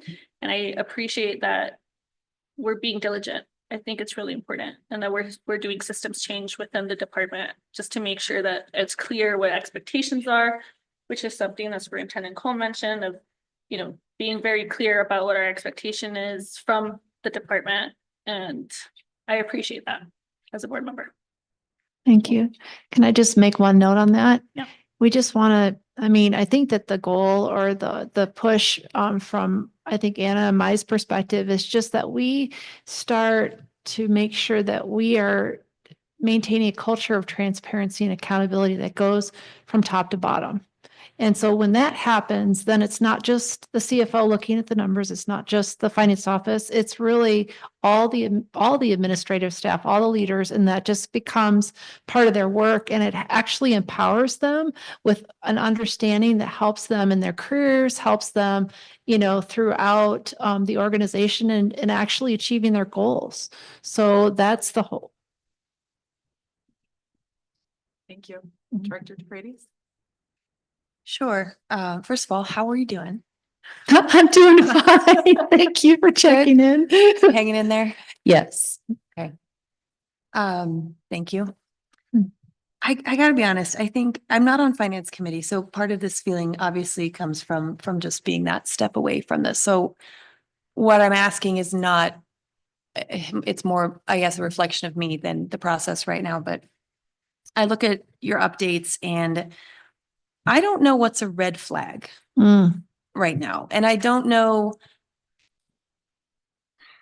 where we are in the process of resolution as far as, I mean, I need to know, and with that idea of transparency top to bottom, should we be comfortable or should the board be looking at this with a higher level of intensity than we have previously? And your reports obviously are a big part of that and a positive step forward, but can you just tell me how worried I should be? That's a really great question. And I'm going to try to put if I was a board member hat on. I've been a board member for other organizations as well, so I understand, and I've been in your shoes before. I would say that the situation that the district's in right now is not a great position financially, given the losses on the self-insurance, given the fact that we're looking at utilizing some of our fund balance potentially for that and other things. And also looking at lower revenues for the next year. Yeah, that's a red flag. I would point that as a red flag, something to watch for. And then also for unbudgeted items for 24-25. There's two types of items that I'm going to just note for you guys to watch for. There's the items that are one-time costs. Those are things that are impactful just for 1 year. And then there's the items that are recurring in nature, meaning that we're going to need to pay them in 24-25. Then we're going to need to pay them in 25-26 until we reduce them into the future. So an example of that would be salaries, just for teacher salaries or administrative salaries. Those are things that recur from year to year. So when I'm telling you that there are higher expenses expected, that's a red flag. That of something to watch for. I think those are two things definitely. And watching that fund balance, I mean, I'm just going to keep it at those three basics. But if I was going to just say three things to look for as a board member, that's what I would say for certain. But the others are important too. And I'm looking at your memo here, and it's in the 24-25 budget review and projection, second paragraph, where you say items seem to be either unbudgeted or were not budgeted at all. Yeah. Mm-hmm. Yeah. What are the one-time ones? Can you share that? The which? The one-time ones that were unbudgeted? Well, let's see. If it's too specific, that's fine. You can just give me some. We're some still talk, but I was wondering. Kind of in the middle of finishing this, baking the pie, if you will. So we're just kind of going, and this is part of transparency and accountability that's hard, is that we're still in the middle of baking the pie, and we're trying to provide the information as we know it. Let's see, a one-time cost example would be, okay, we had a para audit this year. That was not something that was not anticipated. And we're anticipating that we're going to have one-time costs associated with that around $30,000 that weren't anticipated. Okay. So that's an example of a one-time cost. Okay. I don't have all of them, but that's one example. How did we end up here with so many unbudgeted items? That's a difficult question to answer, given that I haven't been here before. Right. Sorry. Oh, no, that's fine. So all I could do is it's just conjecture, as far as how we got here. But I guess that all I could say moving forward is that we just need to make sure that people this is exactly what we were just talking about, was people that are leaders throughout the whole district need to understand their budgets and what's put in the system, and then own that, so that those numbers that they're understanding those thoroughly enough to be able to say something isn't budgeted before it gets to this point, right? So there needs to be that better understanding of alignment between leadership and administration and the finance office. I think that's the importance in the top down approach. I don't know if that helps, but I think that is something that gives you a bit more checks and balances in the system. And is that process already in place? Is it going well? Is it starting? It's starting. Okay. And I think I really love so Catherine Proctor, she went and talked with all of the administrative leaders over the last couple of weeks and started to explain reporting to them and how to pull those reports. And I think that those things really help those folks. And then at the same time, I'm meeting as I can one-on-one with different people that are starting to ask questions on their budget, and then providing them that ability for them to pull their information from the system, and then, me and Ben, COO, we are trying to work and make sure we're developing systems for custodial services for all the capital projects and all those kind of things. So we are tackling each individual, admin unit and making sure that everybody has the resources and tools to do what they need to do for that. So it's definitely, when I talk about change management, that's the work in progress, the really hard work that takes the time, is to make sure that people understand and have that training to be able to do that work, and that they understand that expectation moving forward, that's just how we're gonna work moving forward. But I think everybody, the really great part of this is that everybody has been so welcoming, like all the leaders within the organization have been welcoming this, because I think they're hungry for it generally, and that they want more empowerment and more understanding of their financial reports overall. And there are pockets of people that already got it down completely. They're done. Everything's great. And there's a lot of, like because of turnover or whatever other reasons, maybe a differences in the culture of how we used to maintain our records in the past, that we still have to work on.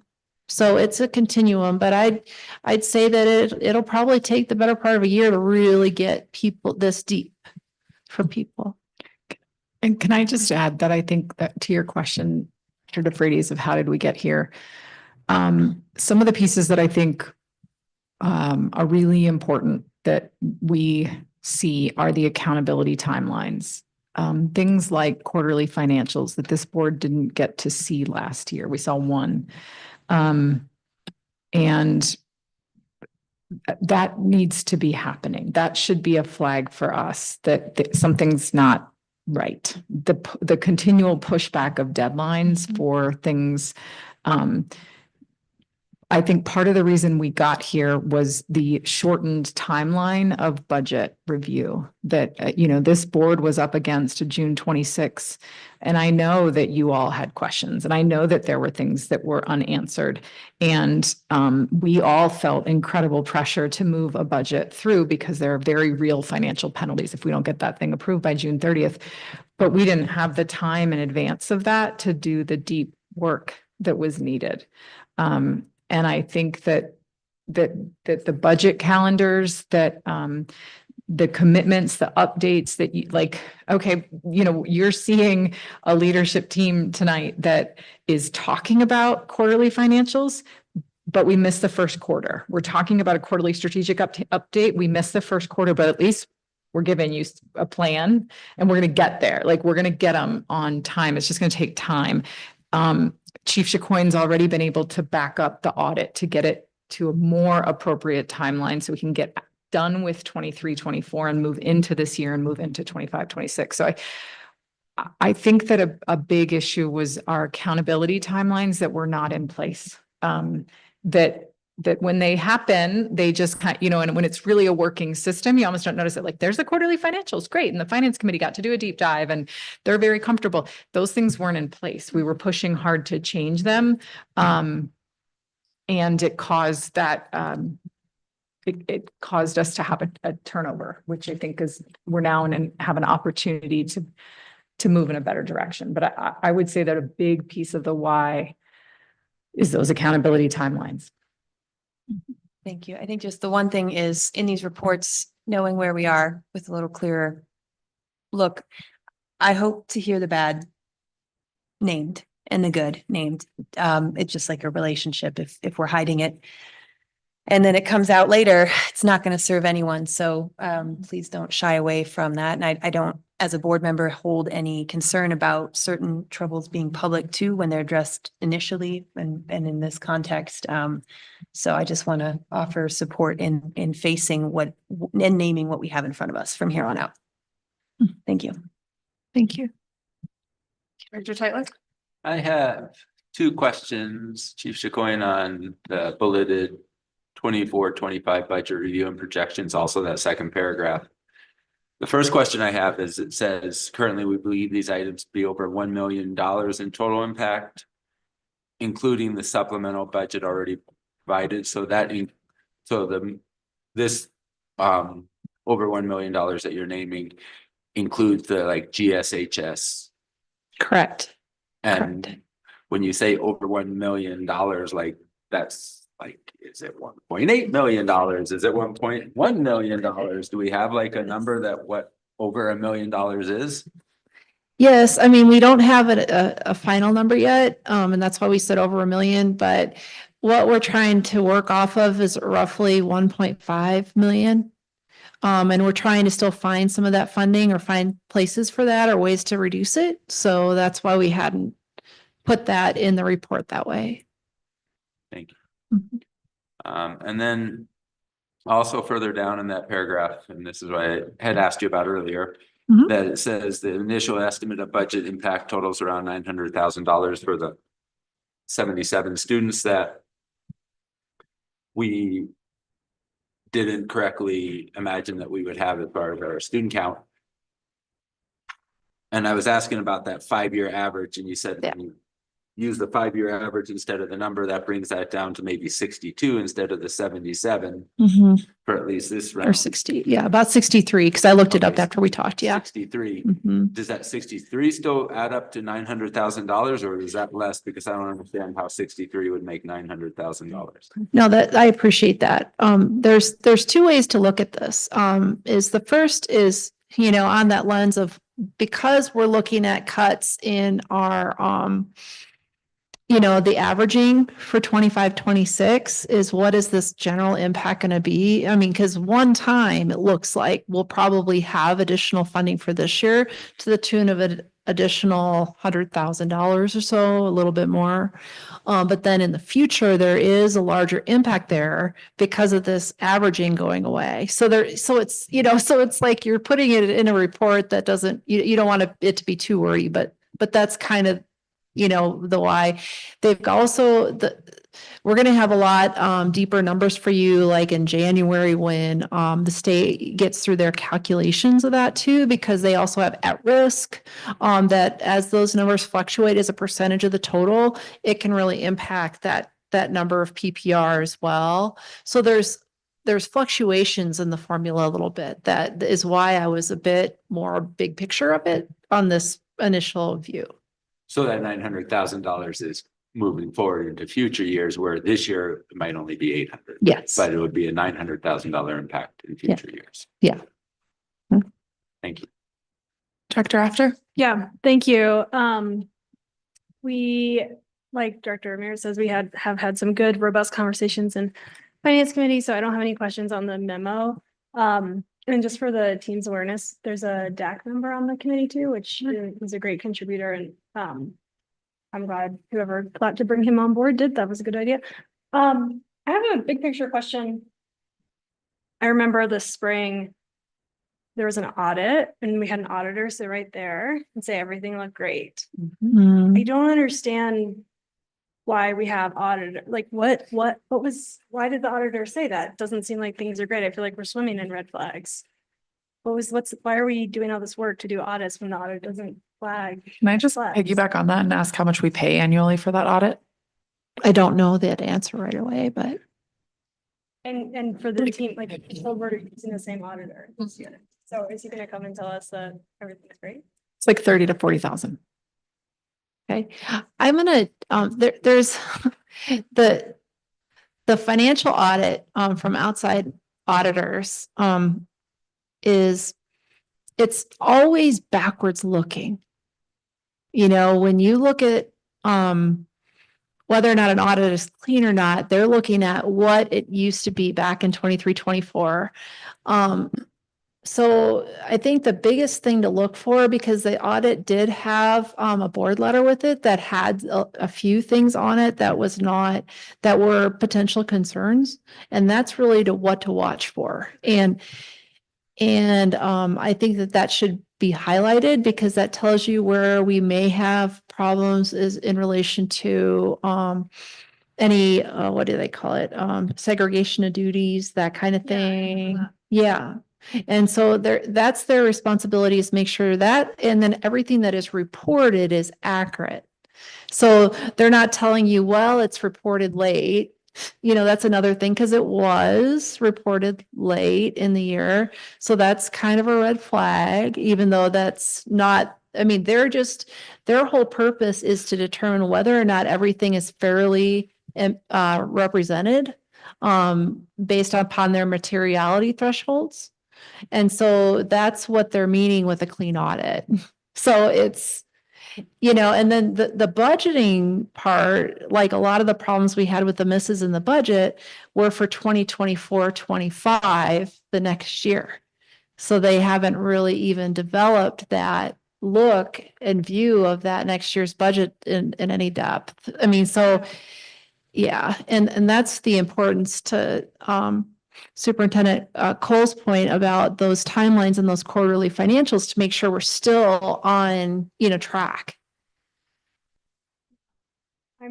I get that. And I do remember the letter, and I remember someone asked about the segregation of duties description in the letter, and I remember it being waived off as normal. I think that's fair. I guess I'm troubled by the system of elected members approving these things that are so highly complex, and having a paid auditor, of which apparently there aren't very many in the state who can do school district audits, and us having to put a lot of faith in that person and them not waving the red flags like Lindsay brought up. So I just want to share that that's how I'm feeling, is not a distrust of anyone in this room by any means, but like that system seems quite strange to me as stewards of community resources. And I think you've said before that we'll use the same auditor. So I think it's incumbent on us to ask, like, to be really ready for that, and ask just be ready for those hard questions. So, but I don't have any other questions, and thanks for everything you're doing. Yeah, you bet. And thanks for that, that heads up. I think that they're aware of some of the challenges that we have. I've been talking to them, and they're ready for the hard questions. And I think, I think we should have what you talk about our process around the audit and what it means for future, and maybe even develop some sort of a process, for improvement. Yeah. So I think it's good points. Thank you. Yeah. I just have a question about the payroll EPA EPARS Yeah. system that's being implemented. Is that addressing, because our payroll system has been flagged every year since I've been on the board with segregation of duties, not having a second person who's signing checks, checking payroll. That's been something that our auditors have flagged. Is this addressing that concern? I don't quite understand what this system is for, other than the explanation that it will allow for electronic routing for personnel action requests.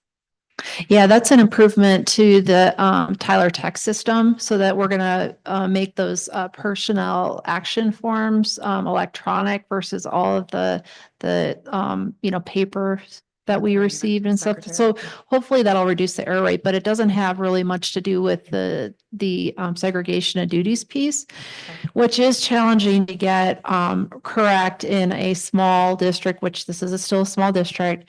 But the one thing I would say is that I'm really grateful that this payroll team is really working on cross-training, which will help with that, because then what will happen is that as Maria gets more proficient with this, because they're both fairly new to the payroll, and that this is, I think that this is had been an issue because of a lot of the turnover we saw in that department. And as they're, becoming more proficient as a team, that we're hopeful that that's going to move that, in a better direction. Great. Mhm. I don't have any other questions at this time. So we'll have 5 minutes if anyone else has anything on this. I just, I think as a board, and I would say Kathleen and I sometimes joke around of how there's always work to do in this role in this district. And having been here for 5 years, I feel like very seldom do we give ourselves the opportunity to celebrate good things. And I think in this moment, I'm really glad we have finance committee.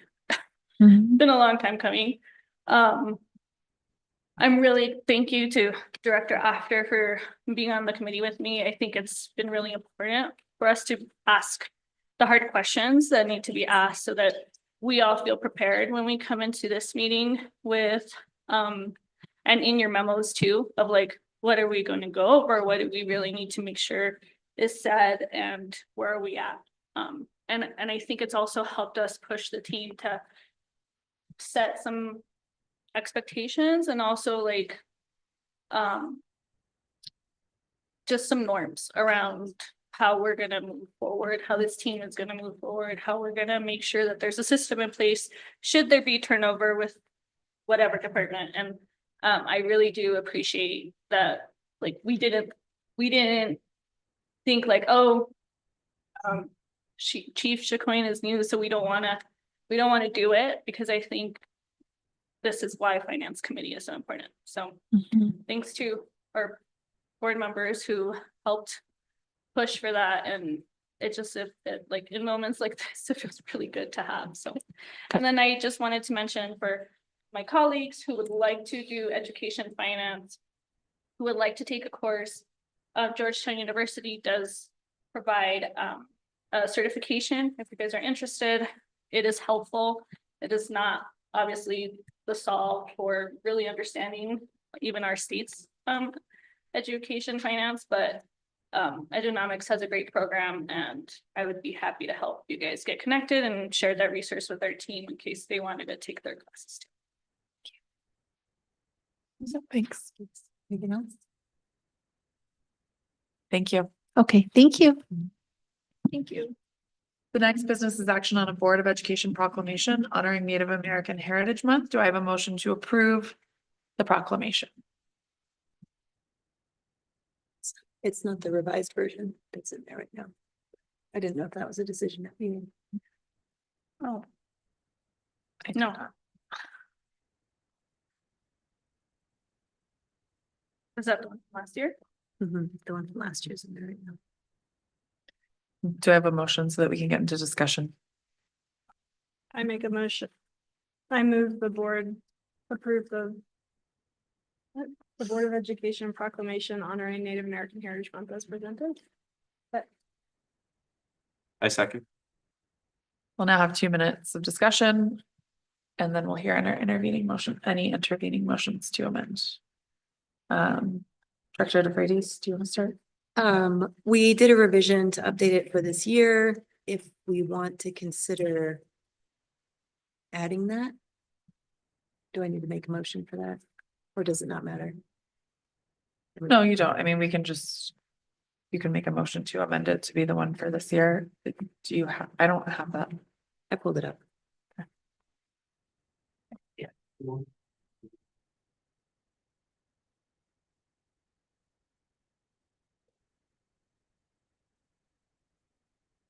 Yeah, so do I'll make, Can you share it out with the board? so that we can all look at it? Sure.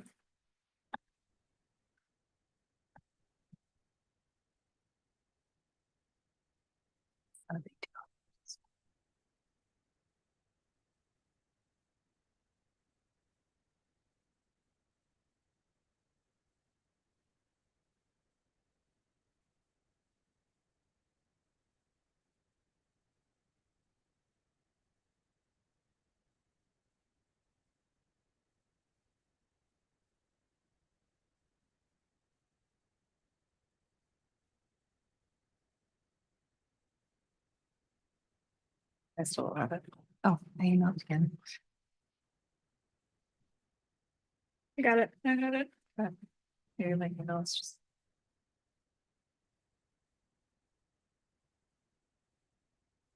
So while we're waiting, do we want to go around and make any comments, and then I'm assuming that we will make a motion to amend and replace the old version with the new version?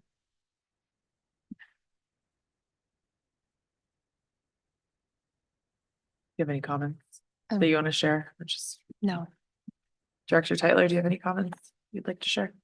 I guess I would just highlight the paragraph that says, whereas in educating the children in the Roaring Fork schools, it is appropriate that all children not only learn about, reflect upon, and cherish the contributions, but also what this proclamation is honoring, and just the fact that we do sit on ancestral territory, that it is important that we are honoring. Thank you. Director After? No comment. Director Ramirez? Okay. So I'm sorry, I do have some comments, but it's only because we as a team, and I know we weren't able to connect before the meeting, but this was supposed to be a resolution. And I actually think if we just change it, because that the second to last paragraph basically says that we authorize and encourage staff. That is like an action. I think it would be fine if we just updated the language. Can you make the updates using suggesting? Yes. And then we can make a motion to.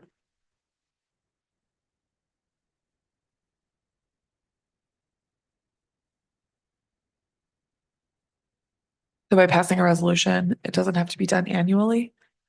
It is from every November here on out. We recognize this. Versus every year having to redraft and repass. Okay. Cool.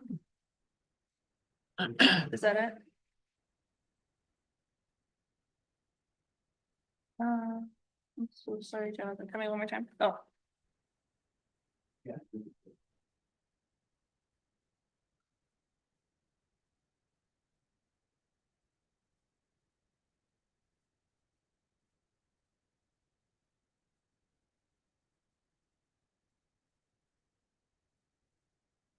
Okay, do I have an intervening motion to amend? I move that we amend the proclamation honoring Native American Heritage Month. To be in alignment with the revised Board of To Education proclamation. Be honoring Native in American alignment Heritage. with the revised Board of Education proclamation resolution. Can you please call the vote? Director Kuhlenberg, Aye. Director DeFreitas, Director Tyler, Aye. Director After, Aye. Director Ramirez. Motion passes. I will read the resolution. I'm grateful for everyone's work on this and getting this passed.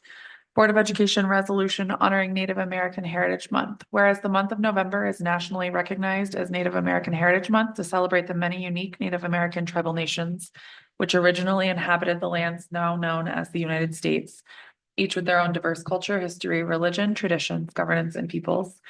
And whereas the peoples of these diverse indigenous cultures have been subjected to generations of cruelty, violence, and intimidation, including the forced removal of Native peoples from their homes and ancestral homelands, attempts to assimilate entire generations, and stripping of indigenous peoples of their identities, cultures, and traditions, actions which perpetuated trauma and turmoil, which has fundamentally altered their communities.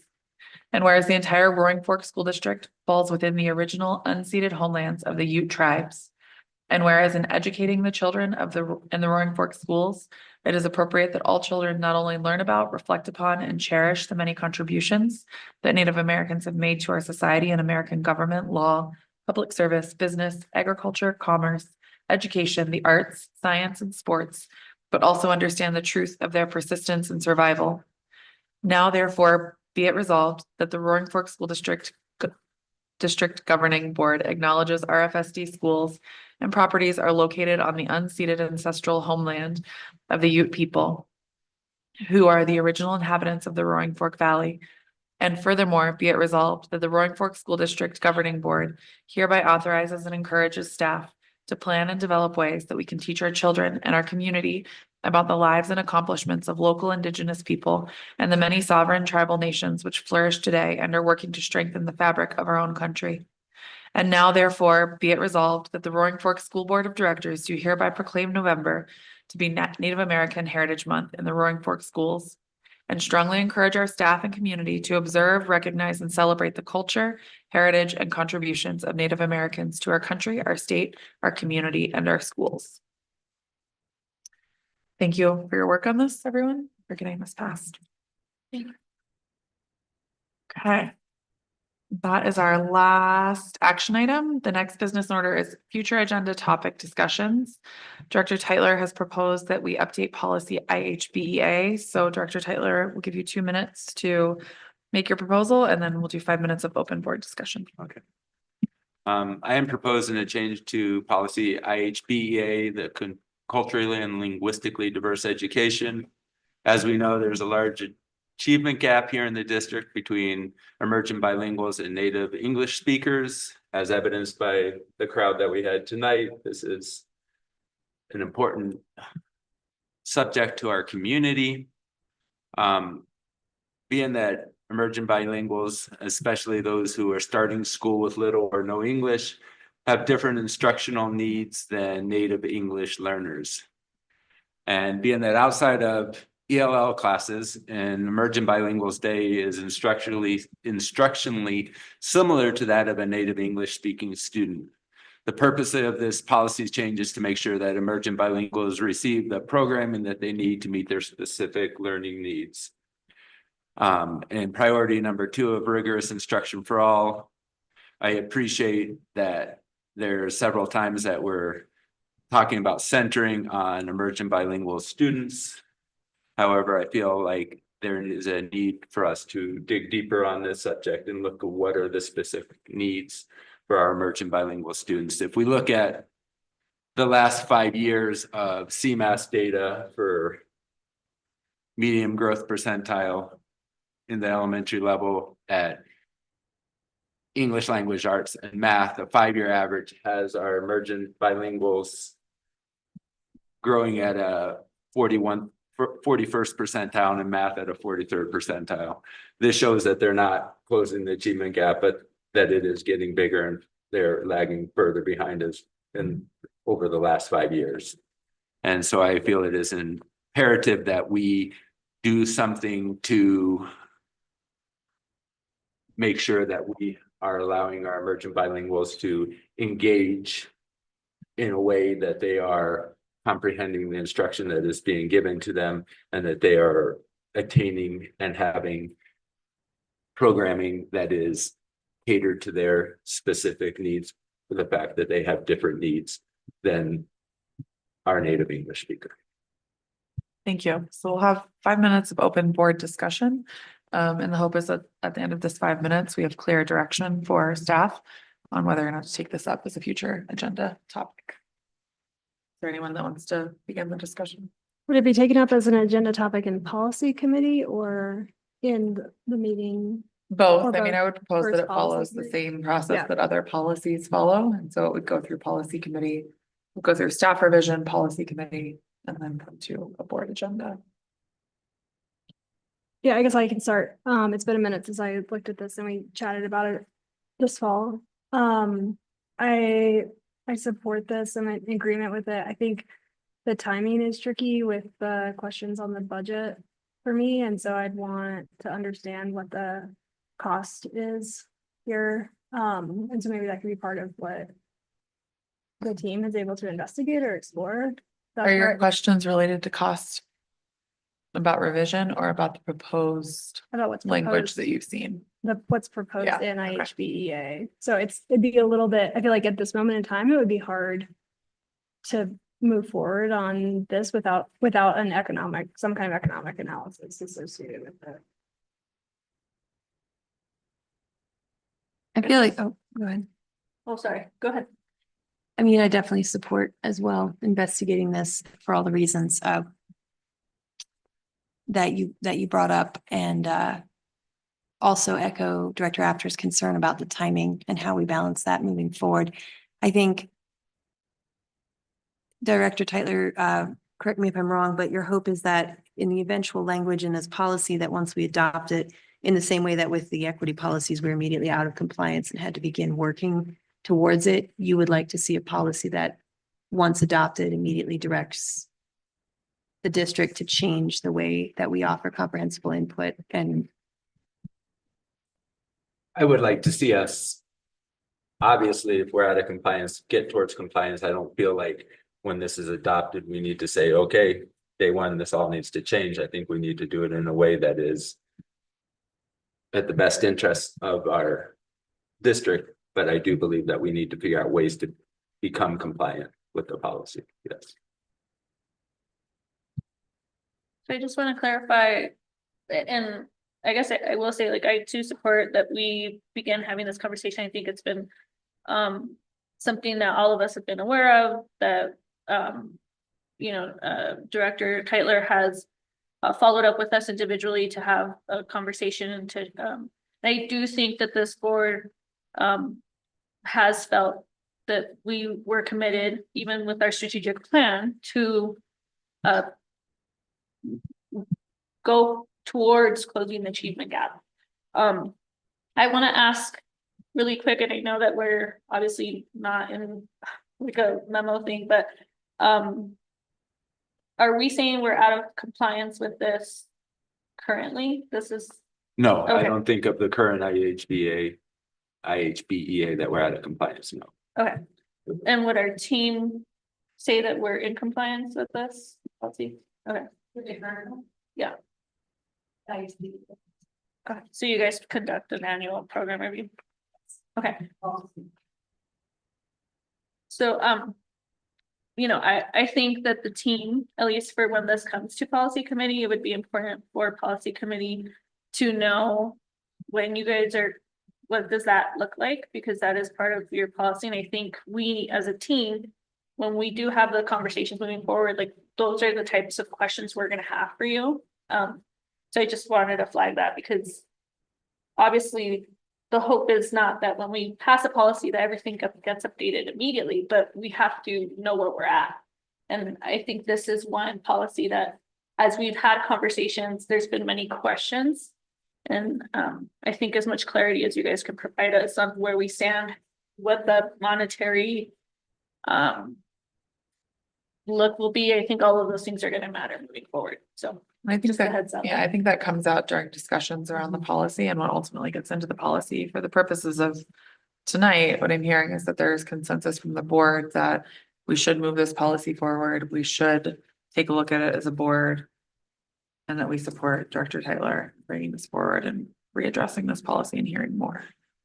In terms of, yeah, go ahead. I would just want to address what Director After was saying about the budget, and I recognize right now that we are needing to be very cognizant of budget as we're moving forward with anything. But I also want to just state that when we passed ADB, it was stated in ADB that part of it was with equity and looking what equity means, and that equity could be a difference in how budgets are looked at to achieve this equity. And so I don't want to say that we're going to all of a sudden have all of these dollars needed to do what's being asked. But I do want to put forth that part of ADB was to say that equal and equity are in flux depending upon what is needed to create this equality. we need to make a motion. No, I think that from here, Dr. Cole and I will determine when it's best to add this onto our next policy. But not Mr. Landon. I'm not allowed to call you chief anymore. I don't know what to say. With Jonathan, we'll figure out when next to put this on policy committee. We don't have a policy committee coming up. Because we're having a special meeting next week, which will be all policy focused. We eliminated new policies for our December 11th meeting, because I promised you all that if you did hours of policy with me next week, that I would give you a month off in December policy. So I think our next policy committee meeting is not until January. So we can figure that out and get that on the next meeting, and then Dr. Cole and I can figure out when staff can provide input and begin moving it forward to get it onto an agenda. Great. Thank you. All right, the next business in order is board updates and appreciations. Is there someone that wants to begin? Because I'm all out of order on my round. Go ahead. Oh, wait, this is also what we've done, right? Yeah. Updates. I thought I was ready. Do we have any? No. Director Tyler, do you want to start? I'll start us. He's ready. Sorry. Go ahead. I would just like to give a thank you to Carbondale Middle School and Crystal River Elementary School for recently hosting board visits. It was great to see what was happening at those schools and lots of great student work, and especially want to give a shout out to the culture that both of those schools have created and are continuing to push forward as an important part of those schools. I would also like to thank teachers at the elementary middle school who have recently done report cards. It's a big push to get report cards out and all the time that goes into that. And then another thank you, I would like to say thank you to Chief Chacoin and her staff for all the extra work that has been put on their plates from our insurance fiasco. And so thank you for that extra work and the detail that you're looking at, and with your fine tooth comb of going through everything. I think that's an important part. As far as committees, we along with Dr. Cole, we got to go down to a BOCES retreat. That was a half day and talked about a lot of different things BOCES related, including hiring a new executive director. And so there's going to be some time coming up soon where we're doing some interviewing and getting questions prepared for hiring the new executive director. And then part of the things that we talked about in general with BOCES are different programming that we had, including YAMPA and what those programming and especially contracts look like through BOCES, and trying to get a better grip on how contracts work and the timing of contracts and the expectations of deliverables from them with that. And then also a lot of information on the different programming that is being offered through BOCES and how the district can take advantage of, especially the CTE, and being able to bring that to all of our schools in an equal manner. And so, and then how we can continue to use EPIC to serve the needs of our district. Thank you. So as far as updates, we had the finance committee meeting this week, which we talked about, so I won't go into that further. We also had a spicy calendar committee meeting. Thanks to the team across the way here for facilitating and showing up and getting us to resolution. It's been a really good experience for me to see how that works. And we will be bringing calendars for board consideration, not next week, but I think in December. And I wanted to share some gratitude to Bridges for hosting a school visit a couple of weeks ago. Feels like it's the day after Halloween. And the time that they spent with us there. And I just wanted to echo the thanks to the finance team here in the building, as well as HR, for rolling up your sleeves and doing so much extra work these days. Really appreciate it. Sorry, I'm ready now. So thank you to our team at GSES for our fall visit. It is really, I think, important for us as board members to have these visits, and they've changed so much since we've first thought of the idea, and I think we're refining it to a good place. So I appreciate the time from our building admin that they give to us to give us these tours and also to prep. Because I'm sure that it could be a little nerve-wracking to prep to have us in the building and to be visiting with kids. But I do, as a board member, and you know, especially since we've divided the schools, I feel like it's super important. So I appreciate that. We had finance committee, we had policy committee. Again, just want to echo my thanks as a board member, as the old lady on the board, that I appreciate that we've made that happen. And I hope that that is an expectation that we as a board and future boards have of not just the team, but of ourselves, of maintaining that, because it does help. And we've seen that in this process in the last year, 2 years that we've had policy committee. I want to say just one comment, the Roaring Fork strategic plan document that you guys shared with us when we first did that, I remembered that I had written that it's now been archived. And so I'm going to do a board tracker request just to ask for the updated one. I'm not sure why we only have access to the archived one, but I couldn't find your current, the one that has like pink and blue boxes. Okay, so it would be good for us to see that one. And then my thank you is for Director Teitler. You know, I think for me, obviously having community here and seeing familiar faces that I know, but also, you know, it's so important to me sometimes to take a step back and to appreciate the moment, and to also feel that I don't have to carry the ask of like interpretation for my community. And I really appreciate our push as a board on many levels of being committed, not just to equity and inclusion and students, but like to really be thoughtful of how it feels to be a family member, a staff member, and a student in the school district.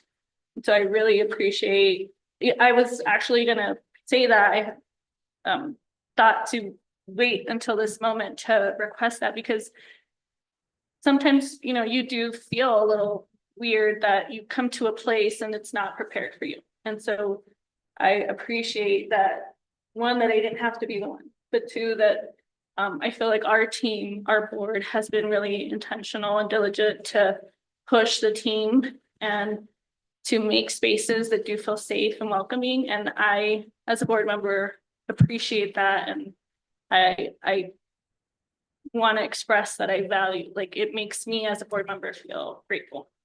Thank you.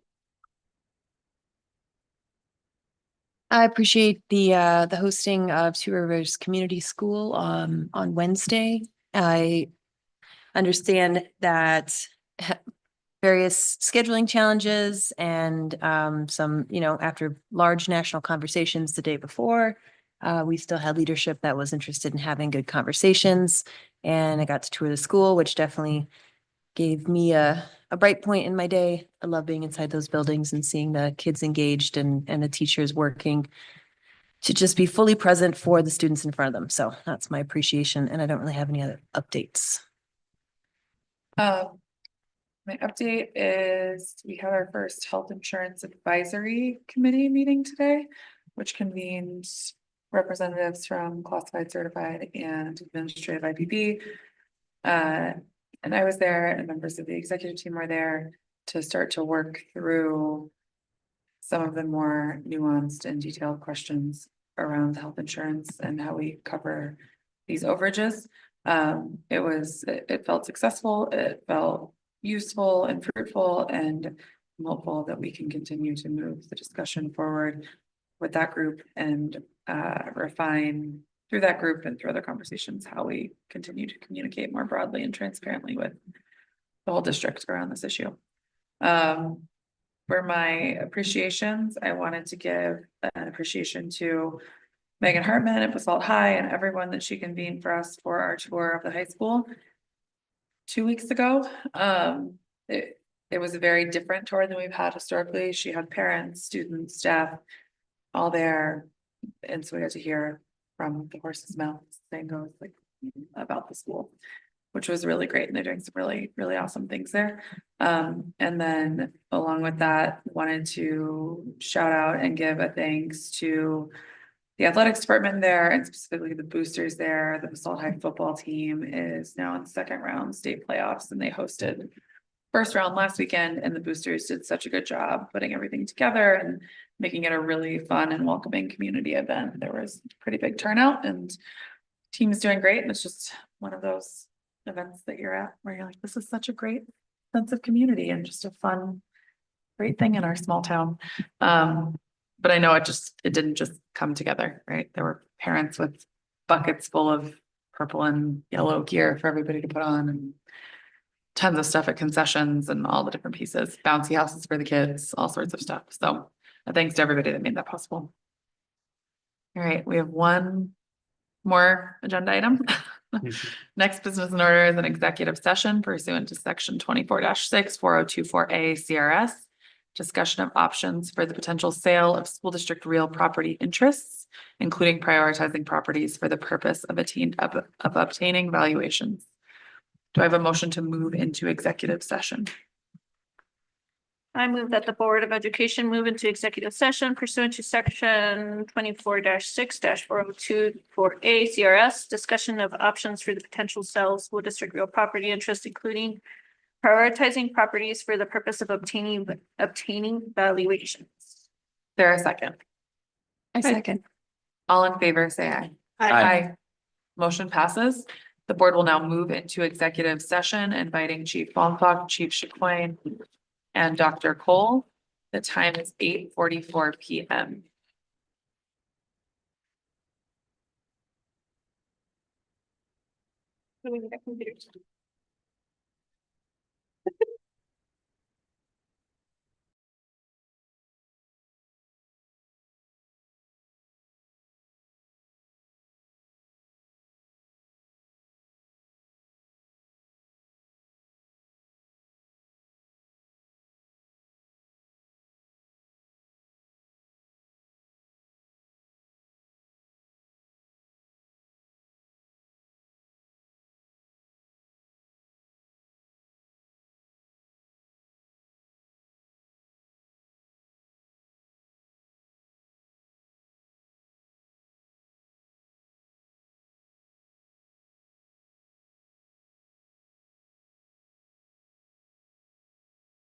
Are we live? Okay.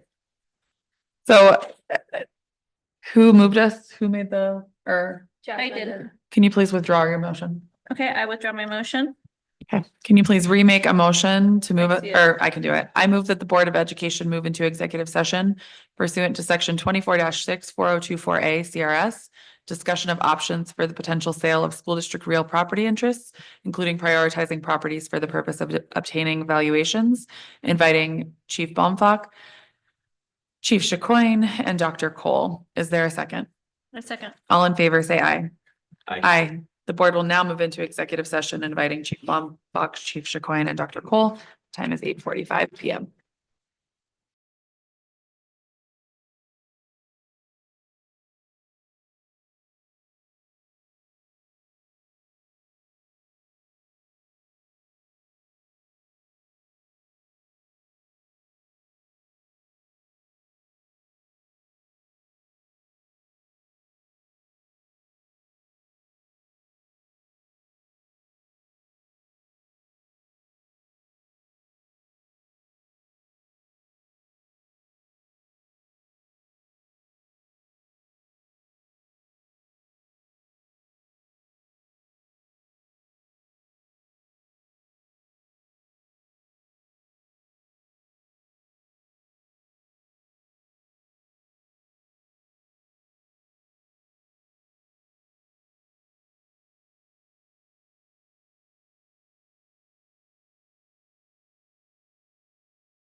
The time is 9:38 PM and the board has returned from executive session. If there is no further business and no objection, this meeting will be adjourned. That's